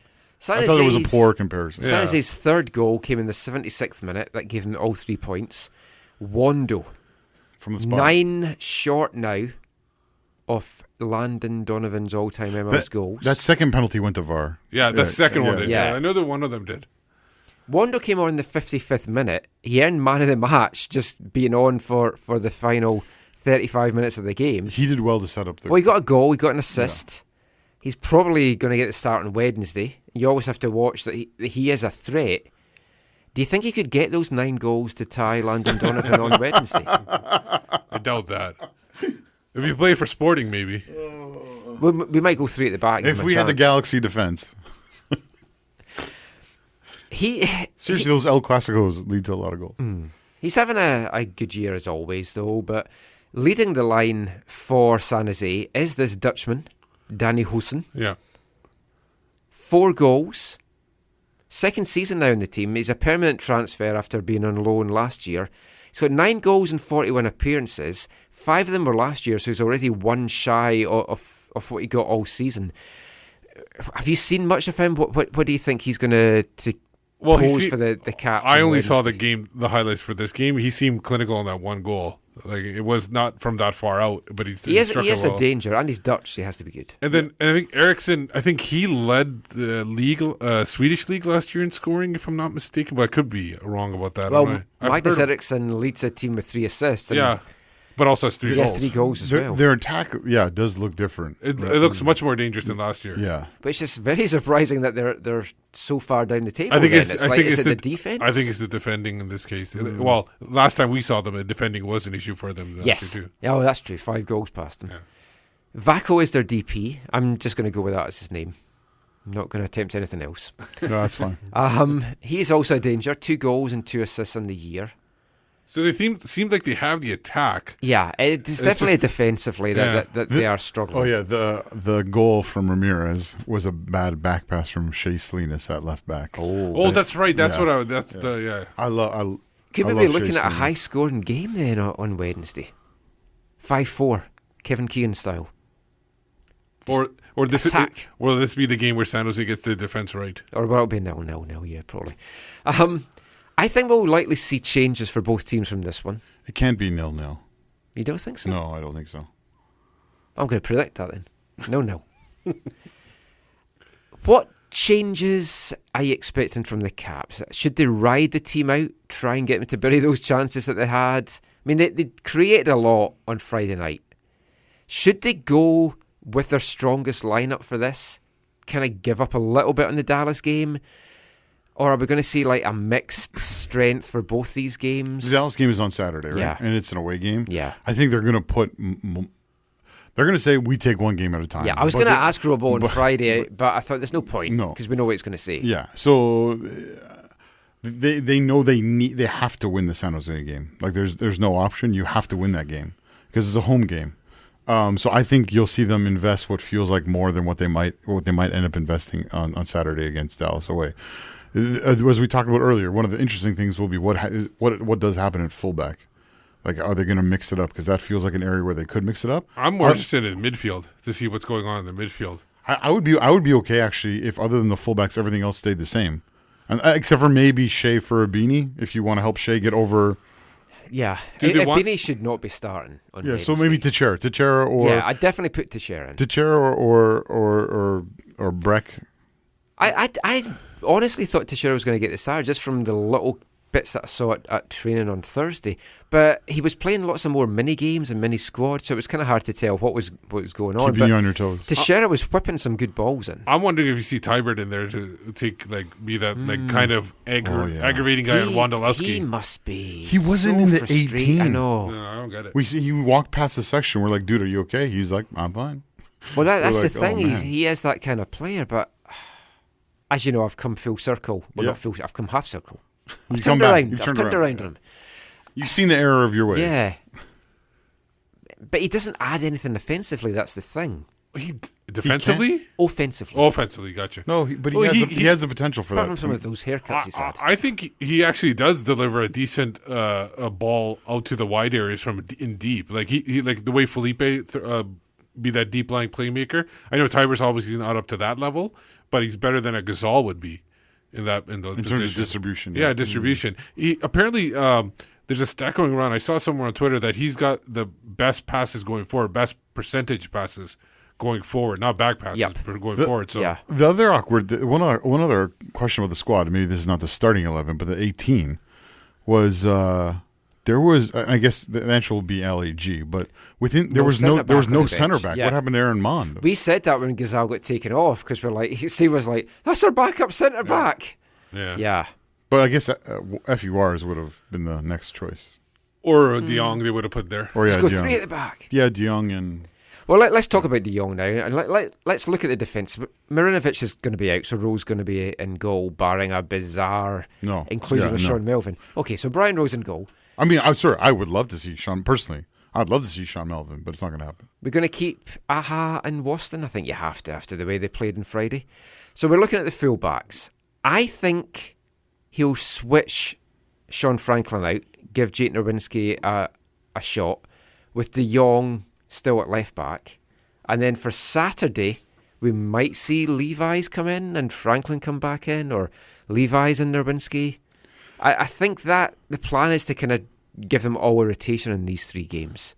Haven't heard that. That's just my thinking. That would kind of make sense, and see they know they've got the competition. Just see who rises to that challenge. I think I'm going to be wrong, but I really think Brett and Jake should start with Kendall and Jose. I would like Jake and Marcel because I do like the young guy, the old guy. Yeah. What about you, Steve? You like a young guy and old guy? I like a young guy and an old guy. For the back line you're talking about? Sorry, I was doing... Yeah, just for the back end. Just from the back line. I would go in this way, Jake and Marcel. Because I would rather have Franklin in the away game against FC Dallas. And the center backs are the same. No changes there.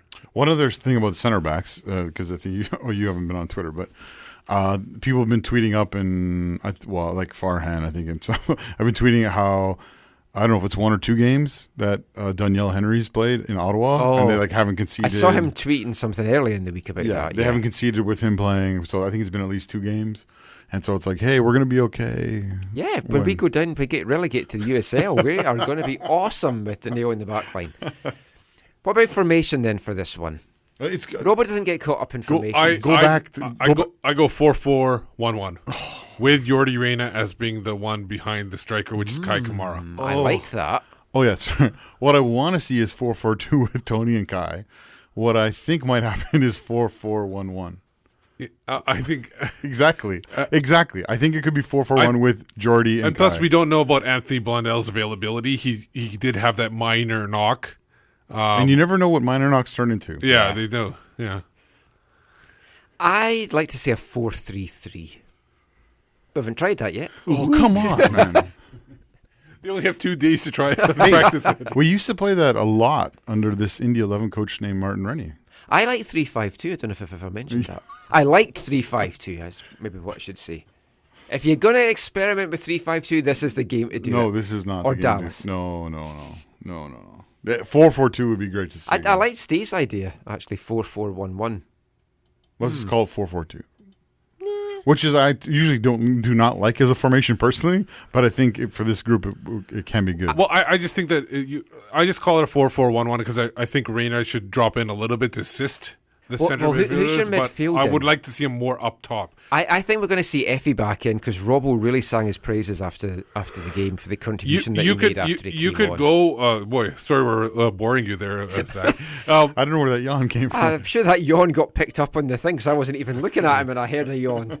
Zach. I'm not fit for this match. I don't mind Juarez in this game because eventually he has to earn his money. But unless they manage his minutes. Yeah.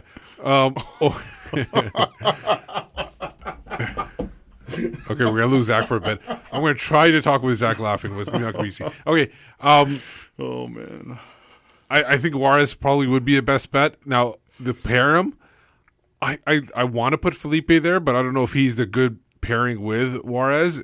Do you put Tybert into that starting lineup, even though he hasn't played for a while? So those are the three I'm thinking about. I don't think Gazal is going to come back into this one. I think you have to go with someone like Tybert. If you're wanting Kendall and Aha to be as far forward and all the set pieces and everything, you need a guy that's going to be back there. And the thing is, if you have like you were talking about Vaco, you got Eriksson, you got Hossein, you got Wondolowski, you're going to need somebody to be running around.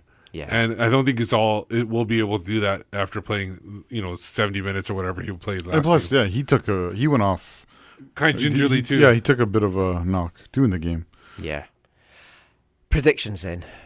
We won't do the prediction show's prediction game. Oh, I will take one key pass from Efren Juarez. And then Joe is going to have to look it up because I'm not going to. So one key pass for you. No, that was totally joking. Let me think about this for a minute. I was not thinking in this mode because they do like key passes and dribbles and tackles and. I'm going to say Alphonso Davies will have 6 dribbles. That sounds high. There'll be 1 key pass from Effie Juarez. Oh, that was mine. Okay. I know. I like that. Okay. When you said, I thought I'd just nick it. And they often one of them will choose Kendall Wasson for a yellow. Usually. Oh, yeah. Not because he'll be suspended for the Dallas game. Oh, really? Yeah. Oh, yeah. No, that works. Then he doesn't have to travel. He can stay home rest. I'll go for Brian Rowe getting sent off and then Sean Melvin making his MLS debut. I would love to see Sean Melvin, but that does not sound like the ideal. What about score predictions then? I think. Wait, are we doing 3? I think you were still laughing. We got to do 3. No, I wasn't going to do that anyways. You're not going to do it? No, I'm okay. Okay, wait. I got to do 3. Well, what's your third one? Brian Rowe getting sent off. Ooh, I thought it was a joke. Okay. No. I'm going to go with. I like to think out of the box. I'm going to be in one of those Whitecaps videos. I'm going to go with 40+% possession for the Whitecaps. Ooh. I'm going to go with. I'll take the Kendall yellow card because let's give him a rest on the weekend.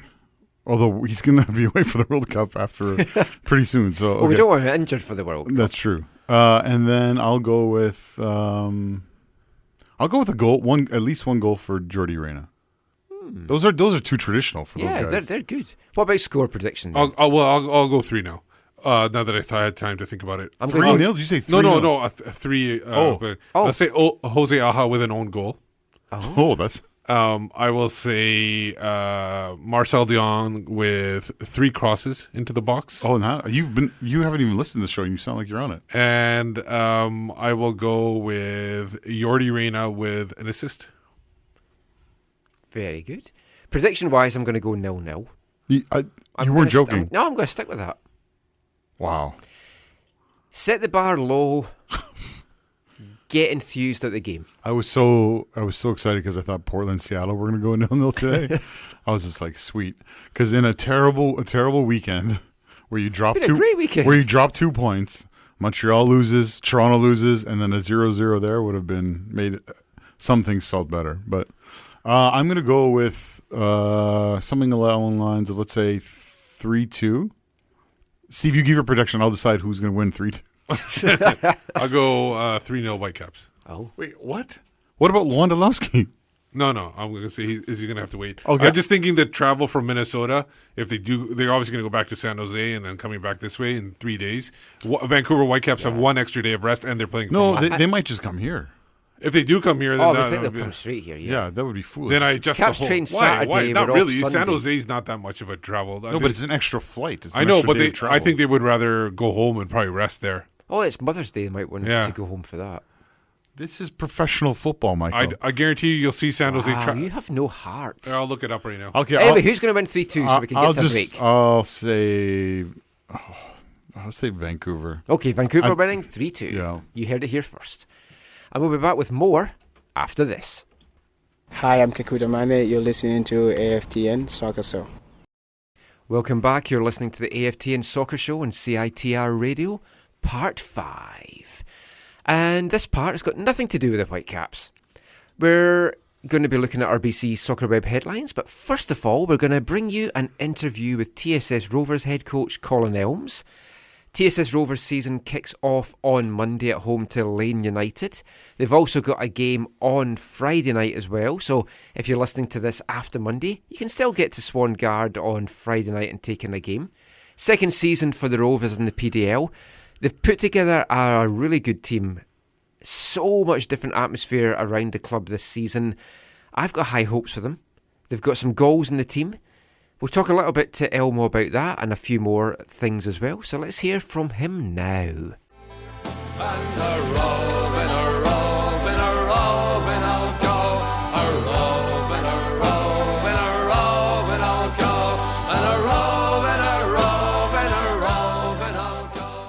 So Colin, it's less than a week to go till the season gets underway. How's the team been looking in the pre-season so far? We are, like the rest of what we've done this year to prepare, we're way ahead. We've still got one or two guys, Nike Azuma and Luca Tresolini, to come into camp, but we've had everybody here focused. The training dynamic has been strides ahead of the previous season. These guys want this club to be successful, and they're fully aware and embracing the fact that in the very near future there's going to be a requirement for over 100 Canadian soccer players to show their worth and be involved in this new league that's going to start in 2019. So very happy so far with how everything's come together. Still some work to do, as always, in the next four days here to get ready for our first game, and then, like everything PDL, learn to improvise, learn to overcome, learn to adapt. And so, but excited that we're just a week away now. Had a couple of pre-season games. How have they gone? Both games were clean sheets, which was certainly something that we never, I don't think we even once last year managed to do. And on top of that, it isn't about, both of our goalkeepers in camp right now having to make, timely saves, throughout the 90 minutes. They've had, frankly, very little to do. And the two sides that we played against are decent sides. Some very good players. Played a Vancouver United last night, who's full of players that have played at some at this level, most university, older, wiser, meaner, direct to a certain degree, lots of aerial duels. We not only did we compete in those aerial duels, we also were initiating and imposing ourselves way more. So didn't get pushed around like we did last year in some of the games that we played, where we played against older players. So first game's against Lane United. Do you know much about what their squad is? Obviously they've got Gloria Amanda that's joined them, yep. But apart from that, do you know much about what they are going to post to you on Monday? We've been the beauty of social media now is everybody seems to be posting everything. They've played, like us, a few preseason games and revealed their organization on Twitter, and obviously some of their key players we know. Gloria obviously is a guy that we actually pursued, didn't work out. He's going to be a threat for them. A guy named Will Spurs come over from Timbers, who was sort of a substitute front player that came on and caused a whole heap of trouble when we played. And the Gallus brothers, clearly attached to Spanish football, Villarreal, like to get the ball down and play. I think, like the rest of the league, I think they will probably in their first game or two suffer from a few absences from availability perspective, especially with the NCAA schools. So we may not see their complete full lineup come in this Monday, but we have enough information from our streams last year about how they go about their business. I can't imagine that they've adjusted what they're going to get up to too much, but looking forward to actually playing a meaningful league game here within the next 7 days. You were so good at home last year. 2 home games to get off the season this year. How important is it? I know you're maybe not looking ahead, playoffs, championships, stuff like that, but how important is it to get these 2 wins in these first 2 games? Yeah, we have 8 returning players into this mix, and they were here last year when we only dropped one result at home, and so I think clearly last year we got into Calgary against the team that had gotten to the final the previous year, got up 3-0 in 28 minutes, and then watched the thing collapse on us. I think starting out at home, I think is going to be a far more sort of positive thing for us. It's going to allow us to take the momentum that we had last year playing at Swangard and hopefully turn it into 6 points right out of the gate. Just last thing, you've got a couple of guys, 3 I think it's going to be playing in the Provincial Cup final on Sunday, the day before your season opener. Do you watch that with kind of bated breath and just hope that nothing goes wrong for them? Well, we part of our existence here as a PDL team relies on cooperation and being connected to the environment that exists around here, and clearly those leagues from the outset, Fraser Valley and VMSL in particular, supported our PDL franchise. And Willie and I both played in that league, both played in the Provincial Cup. We know that it's an important part of the culture of football around here. Obviously our last words to these guys is don't get hurt. But at the end of the day, this is part and parcel back to the improvisation, adapt, overcome. This is just another sort of variable.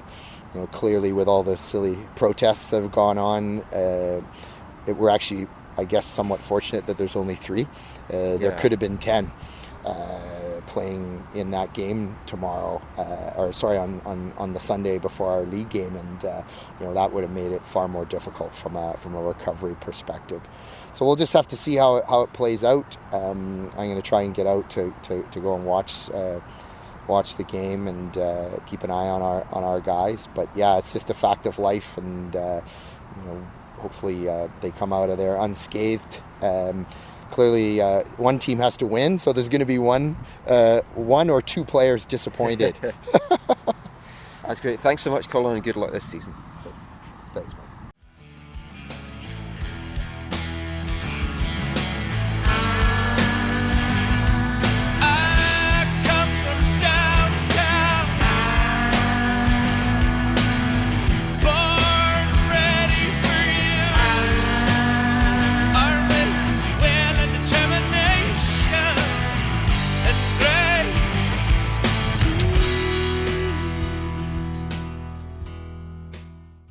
I don't know about you guys, I'm so looking forward to the TSS season, and not because I have to say that because I'm commentating on them. I really am looking forward to it. Hopefully you've been checking all this stuff on AFTN. A lot of good stories with these guys. Had a great article, I feel, went up over the weekend. William Raphael, new striker, South Sudanese refugee, came here on a scholarship to SFU, not to play soccer, went to the open tryouts and blew them away, and now he's going to be playing for the Clan this year. Very raw, but Colin told me he gets into goal-scoring situations that he's never seen other strikers do. So that's going to be exciting to see. So 2 games this week, hopefully some good crowds. You can get your season tickets for $70. That gets 8 games, 7 league and 1 friendly. And there's a women's team as well, so you can get out, and then there's going to be a couple of double headers with the women. $40 for women's season tickets, I think. Yeah. So yeah, TSS Rovers really looking forward to this season. One big new addition that they've got for this year is a player coach, Nick Sulsma, former TFC man. What's your thoughts on Nick from his TFC days? Yeah, I did not like him when he was on TFC. No, I like him now. Didn't like him at TFC. He is the player coach as well with BCT Rovers Tigers United. I didn't like him as a player, just to clarify. Oh, okay. It seems like he's really like kind of set himself up well in like the Canadian soccer world. Like he's really embraced it. He loves to hear his wife's from here. That's why he's moved to BC. Yeah, it seems like he came over. When he came over, he was like for good, and he wasn't something like he was just looking for like just a quick buck and then go back to Dutchland. But anyway, Nick Silsma is the player coach of BCT Rovers Tigers United. He won the Provincial Cup today with the team. 5-2 extra time win over Zach's Langley United. It's actually also Nick Silsma's Langley United. He's the technical director there on the youth side, so a little bit awkward when he goes into work tomorrow. But I got a chance to speak to Nick after the game just about what it meant to him winning his first Provincial Cup as a coach. You must be going through so many emotions right now. Looked like you were down and out, but you just didn't give up. Got that penalty. I mean, just talk through what you were feeling in the last couple of minutes there. Yeah, it was tough. Like we played 4 games in the provincials, and 3 games we had to come back from being down. So this game was really close, but I felt like I still believed in it. You never give up. We put like defenders out, like 2 of our center defenders we put out and put attackers in, and every ball we put in the box and we fight to the end. And then eventually it worked out, and we got the PK and we scored the equalizer. And just for you personally, I mean, coach of the team, hat-trick, it couldn't have been any better. You must have dreamed of this when you went to sleep last night. Yeah, of course. It's a new experience for me, like being player-coach of a men's team. So for me, this is my first season, and I like to help the young players and put my experience in the team, and that's all I can do. And then on the field, I can still play, of course. So the first season worked out well, and I'm happy that the team won it. I think overall, with the qualities in the team, like I think we were the best team this year in BC, so I think we deserved it. Yeah. This is a team you feel can go and do something at the Nationals? I think so. Yeah, I think so. It's tough, of course, like with playing against the best team in Canada, but like this group, like we have different qualities in the team. We have like defenders, different kind of type of players, and I think we are a good match all together, and hopefully we can keep the team together, maybe add a couple other players, and then of course like that's our goal, like winning nationals. That's great. Thanks and congratulations. Okay. Well done. Yeah, thank you. So, congratulations to Nick Silsma. Hopefully he brings that success to TSS Rovers this season. Imagine being player coach and winning a PDL championship with TSS as well. Anyway, now it's time for Steve's favourite part of the show. It's BC Soccer Web Headlines. I don't know if it's my favourite part. It's actually more stressful. Well, it's Bill Curry's favourite part. Oh, is it? Because he runs BC Soccer Web. BC Soccer Web. This section is brought to you in partnership with bcsoccerweb.com, your one-stop shop for local, national and international news, features, stories and a lot more besides. Make it part of your everyday routine. Check out bcsoccerweb.com. What's been catching your eye on the site this week, Steve? Well, a few quick things. We talked about before Copa America was thinking about going to 16 teams. Copa America. They are going to 16 teams. Well, they're not. No, they're not. Oh, they're not. They're going to 12. And they're going to 12 teams. And they will be adding Qatar and Japan. That's the Japan. That sounds great. Japan and Qatar will be heading over to Copa America. Wow. CONCACAF actually declined the invitation on behalf of Mexico and USA because it was going to overrun with the Gold Cup. So so it will be 12 teams instead Look of. forward to my Copa America sticker book. With the Qatari and Japanese dudes? Now, the Argentinians, they don't work well with the English, but they are working with the Russians. They are trying to keep the Barras Bravas out of the World Barra Brava. Whatever. It's just I'm doing it the way it's written. The 2018 Direct your complaints to @Whitecaps.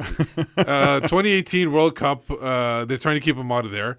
As you know, everybody needs an ID, picture ID, in order to go to games. So they've sent a list of 3,000 names to the Russian officials of people that shouldn't be coming. They'll also be sending about 6 law officers to help out. And this group, apparently, I didn't know how bad it was, but it sounds like they kind of control the ticketing in Argentina. You have to go through them in order to get tickets. Yeah, a bit like Curva Collective. They're a little bit better off, but You should control your own ticketing in your own block. That's how it's done. They control ticketing for more than just that, other illegal activity too that they are allegedly, and I will say allegedly, are in control of. So they are obviously Argentina helping out. So you hear things, you read things, whatever. I remember for me one of the things that it wasn't crazy eye opening, but I'm sometimes a visual learner.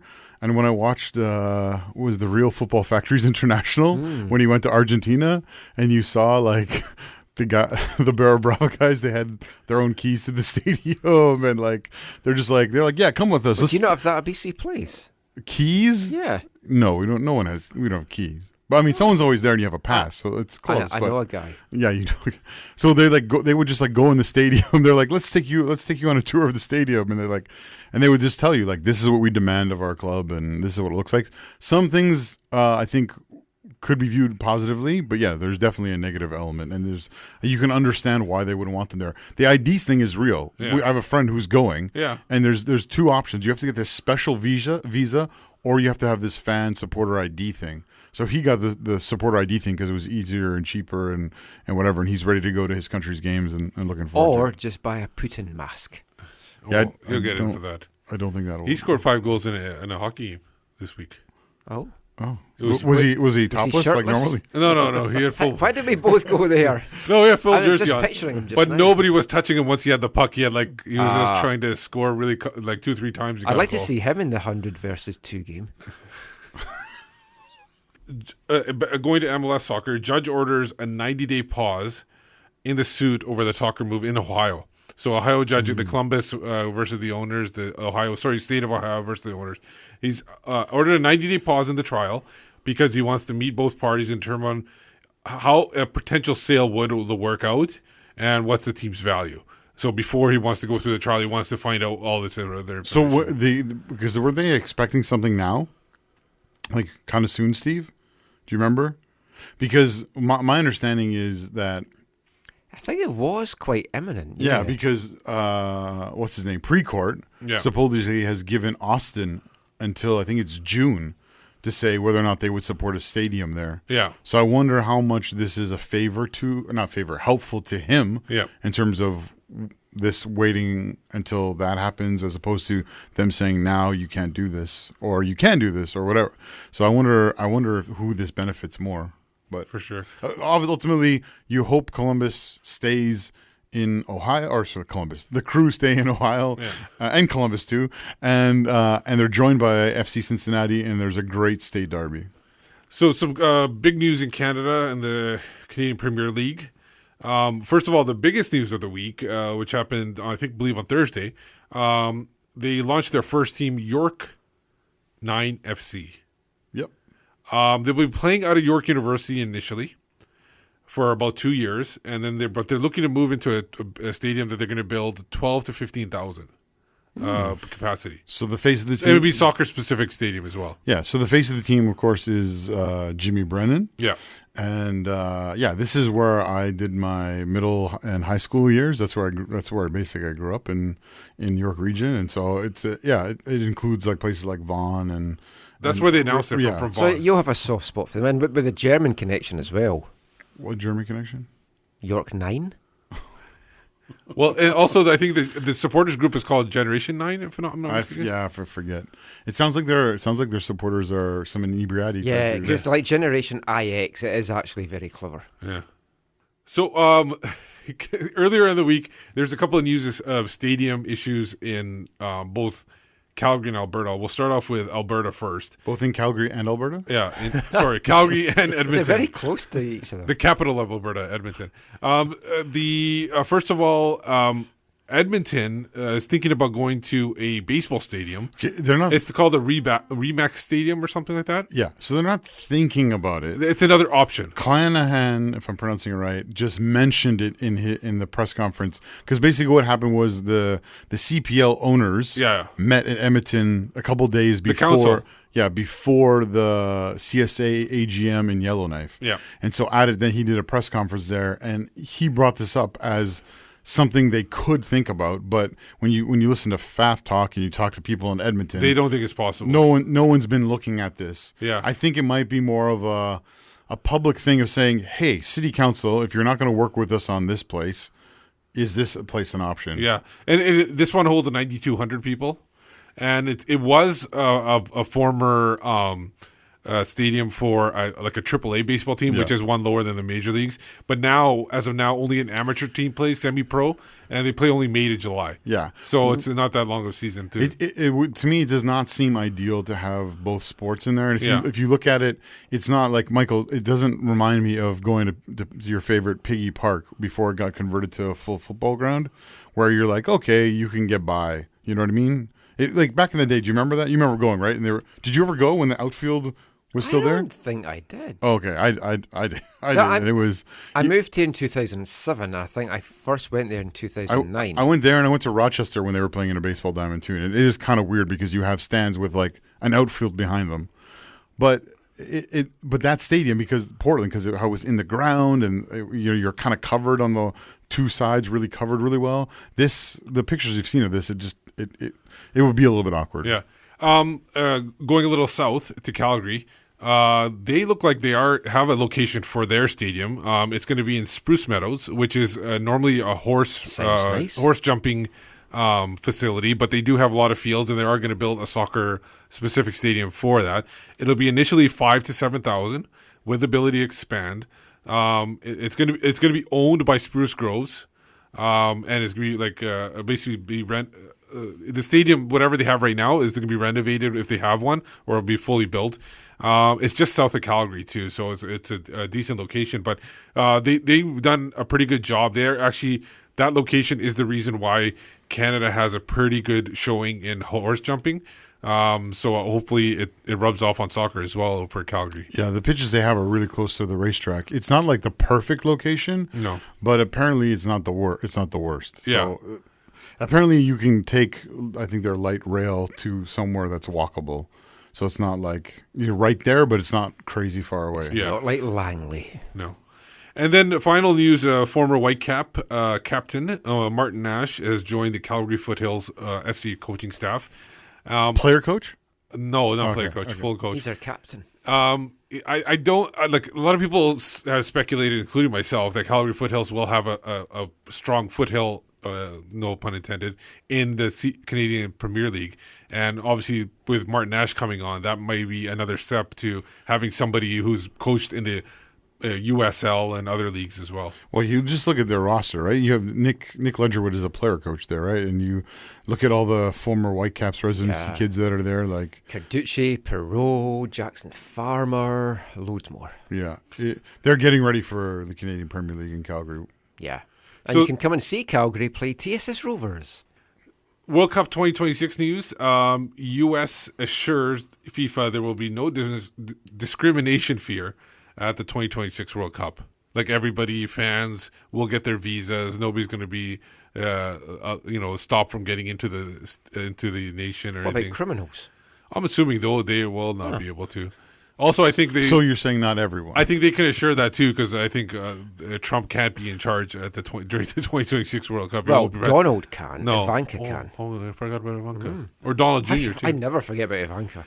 Other news: United 2026 bid. They are promising a record profit for FIFA from if they were to get it. Basically, they're predicting a $14 billion of revenue for FIFA, including a profit of $11 billion. Wow! Now, by comparison, FIFA's projected revenue from 2019 to 2022 is $6.56 billion. And also there's the number of bumps compared to what Morocco would be able to offer. Obviously, we talked about attendance and stuff like that, but one of the bigger bumps that won't be anything to do with who comes to the games is that they will get a $300 million bonus from Fox and Telemundo. So 300 each? Then it said Fox. Everyone that comes to games? I'm taking the quotes right. No, to the FIFA. Oh, so yeah. I was getting excited there. But there will be a $300 million bonus if the United bid gets accepted. $300 million. So that's a big bump compared to what they would pay otherwise. Well, we're not going to have long to wait to find out what's happening. June 13th, right? Wait, there's one more. You missed the last one. Oh yeah, the Ryan Reynolds, fun one. Deadpool. Big fan of the Whitecaps. And Did you not see this, Canadian Michael? soccer. I saw something. Did you see the jersey commercial or with David something. Beckham? Yeah, that's hilarious. He was wearing a number 2 Canada jersey. 2 Canadian jersey in a kind of a spoof with David Beckham. You haven't seen this commercial? You have to watch it. No. It starts with Golden Ball sitting on his couch, and he's replaying the line over and over from Deadpool where, like... He makes fun of his voice. Yeah, basically. he's like, David Beckham sounds like he's sucked on helium, whatever, every time he talks or whatever. And he's just playing it over and over again. And then there's a ring at his doorbell. He goes, and it's Reynolds in his Deadpool outfit. He's like, I'm just here to apologize. And he's got a Canadian soccer jersey. No, first he does a whole bunch of things. He keeps on slamming the door. Oh, that's right, and then finally he opens the door. He's wearing a Canada jersey. And they have to be careful with the wording. He's like, I have tickets to the cup. And he's wearing his Canada jersey. He's got 2 what are supposed to be World Cup tickets in his hand. And so Golden Ball's like, oh, okay. And then, after that, we get kicked out for bribery. And then he's like, what are you here to apologize for? He's like, oh, I thought you was talking about, you was mad at me about what I said about you in my movie. And he's like, no, I thought you were here to apologize. And he starts listing all of Ryan Reynolds' bad horrible movies, yeah, like Green Lantern and stuff like that. And he's like, fair point.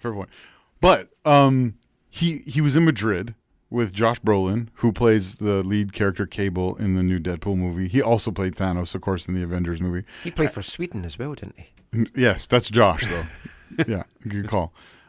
No, is it Josh? No, what was his name? Josh is the actor. What was the guy's name? Thomas. That was Thomas Brolin. So they have jerseys in Madrid or whatever. That I saw the photo of. And did you see his tweet with it about Brolin calling it soccer and getting kicked out of the country? Yeah. Uh-huh. So he did that. Anyways, they've been doing this football tour because they were at. This is the last weekend of the Bundesliga. They were at the Olympiastadion in Berlin to see Berlin capitulate to Deadpool Leipzig. But they were doing the same kind of big... I saw a headline today, and I haven't... We've gone way over. We may as well just keep going. Yeah, you can edit all this out. I saw a headline today.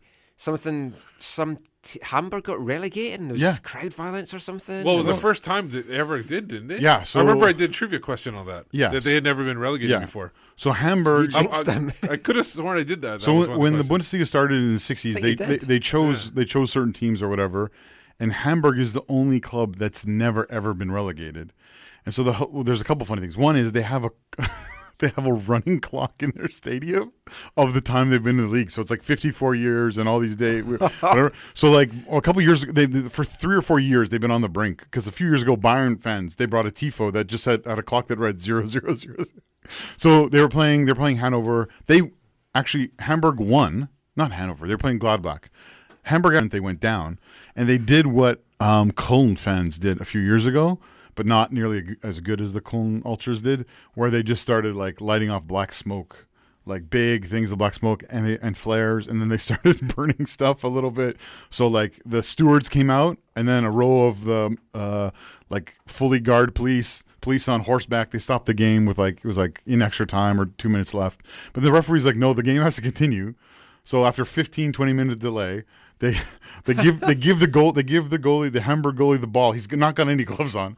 They drop the ball to him. He picks it up, hoofs it down to the Gladbach keeper. He picks it up. The ref blows the whistle, and Hamburg just starts to cry. Needless to say, St. Pauli supporters the world over are extremely happy that Hamburg HSV has been relegated, and I think they're going to get the battle next year. Yeah. I think, and they have a chance to go past them, which would be crazy. It's like Wimbledon and MK Dons.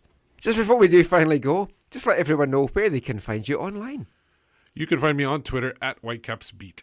For me, it's at Zachary AM, and I'm part of the movement Curva Collective. You can probably still find us here talking until next Sunday's show. I'm Michael McCoy. You can find me on Twitter at AFTN Canada. You can find us on Instagram at AFTN Soccer. Read our stuff, aftn.ca, away from the numbers. Watch out for the preview podcast that's coming out on Thursday. It will preview Dallas and to be a recap of whatever happened in San Jose, the exciting 0-0 draw. And until next time, next Sunday, thanks for listening. Take care. Mon the Rovers and Mon the Caps.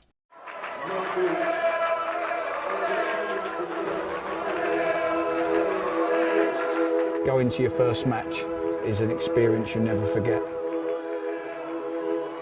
The atmosphere of what's going on around the pitch looks beautiful, and you always look and go, wow, I'd love to play here one day. If you get the bug, it's going to stay with you for life.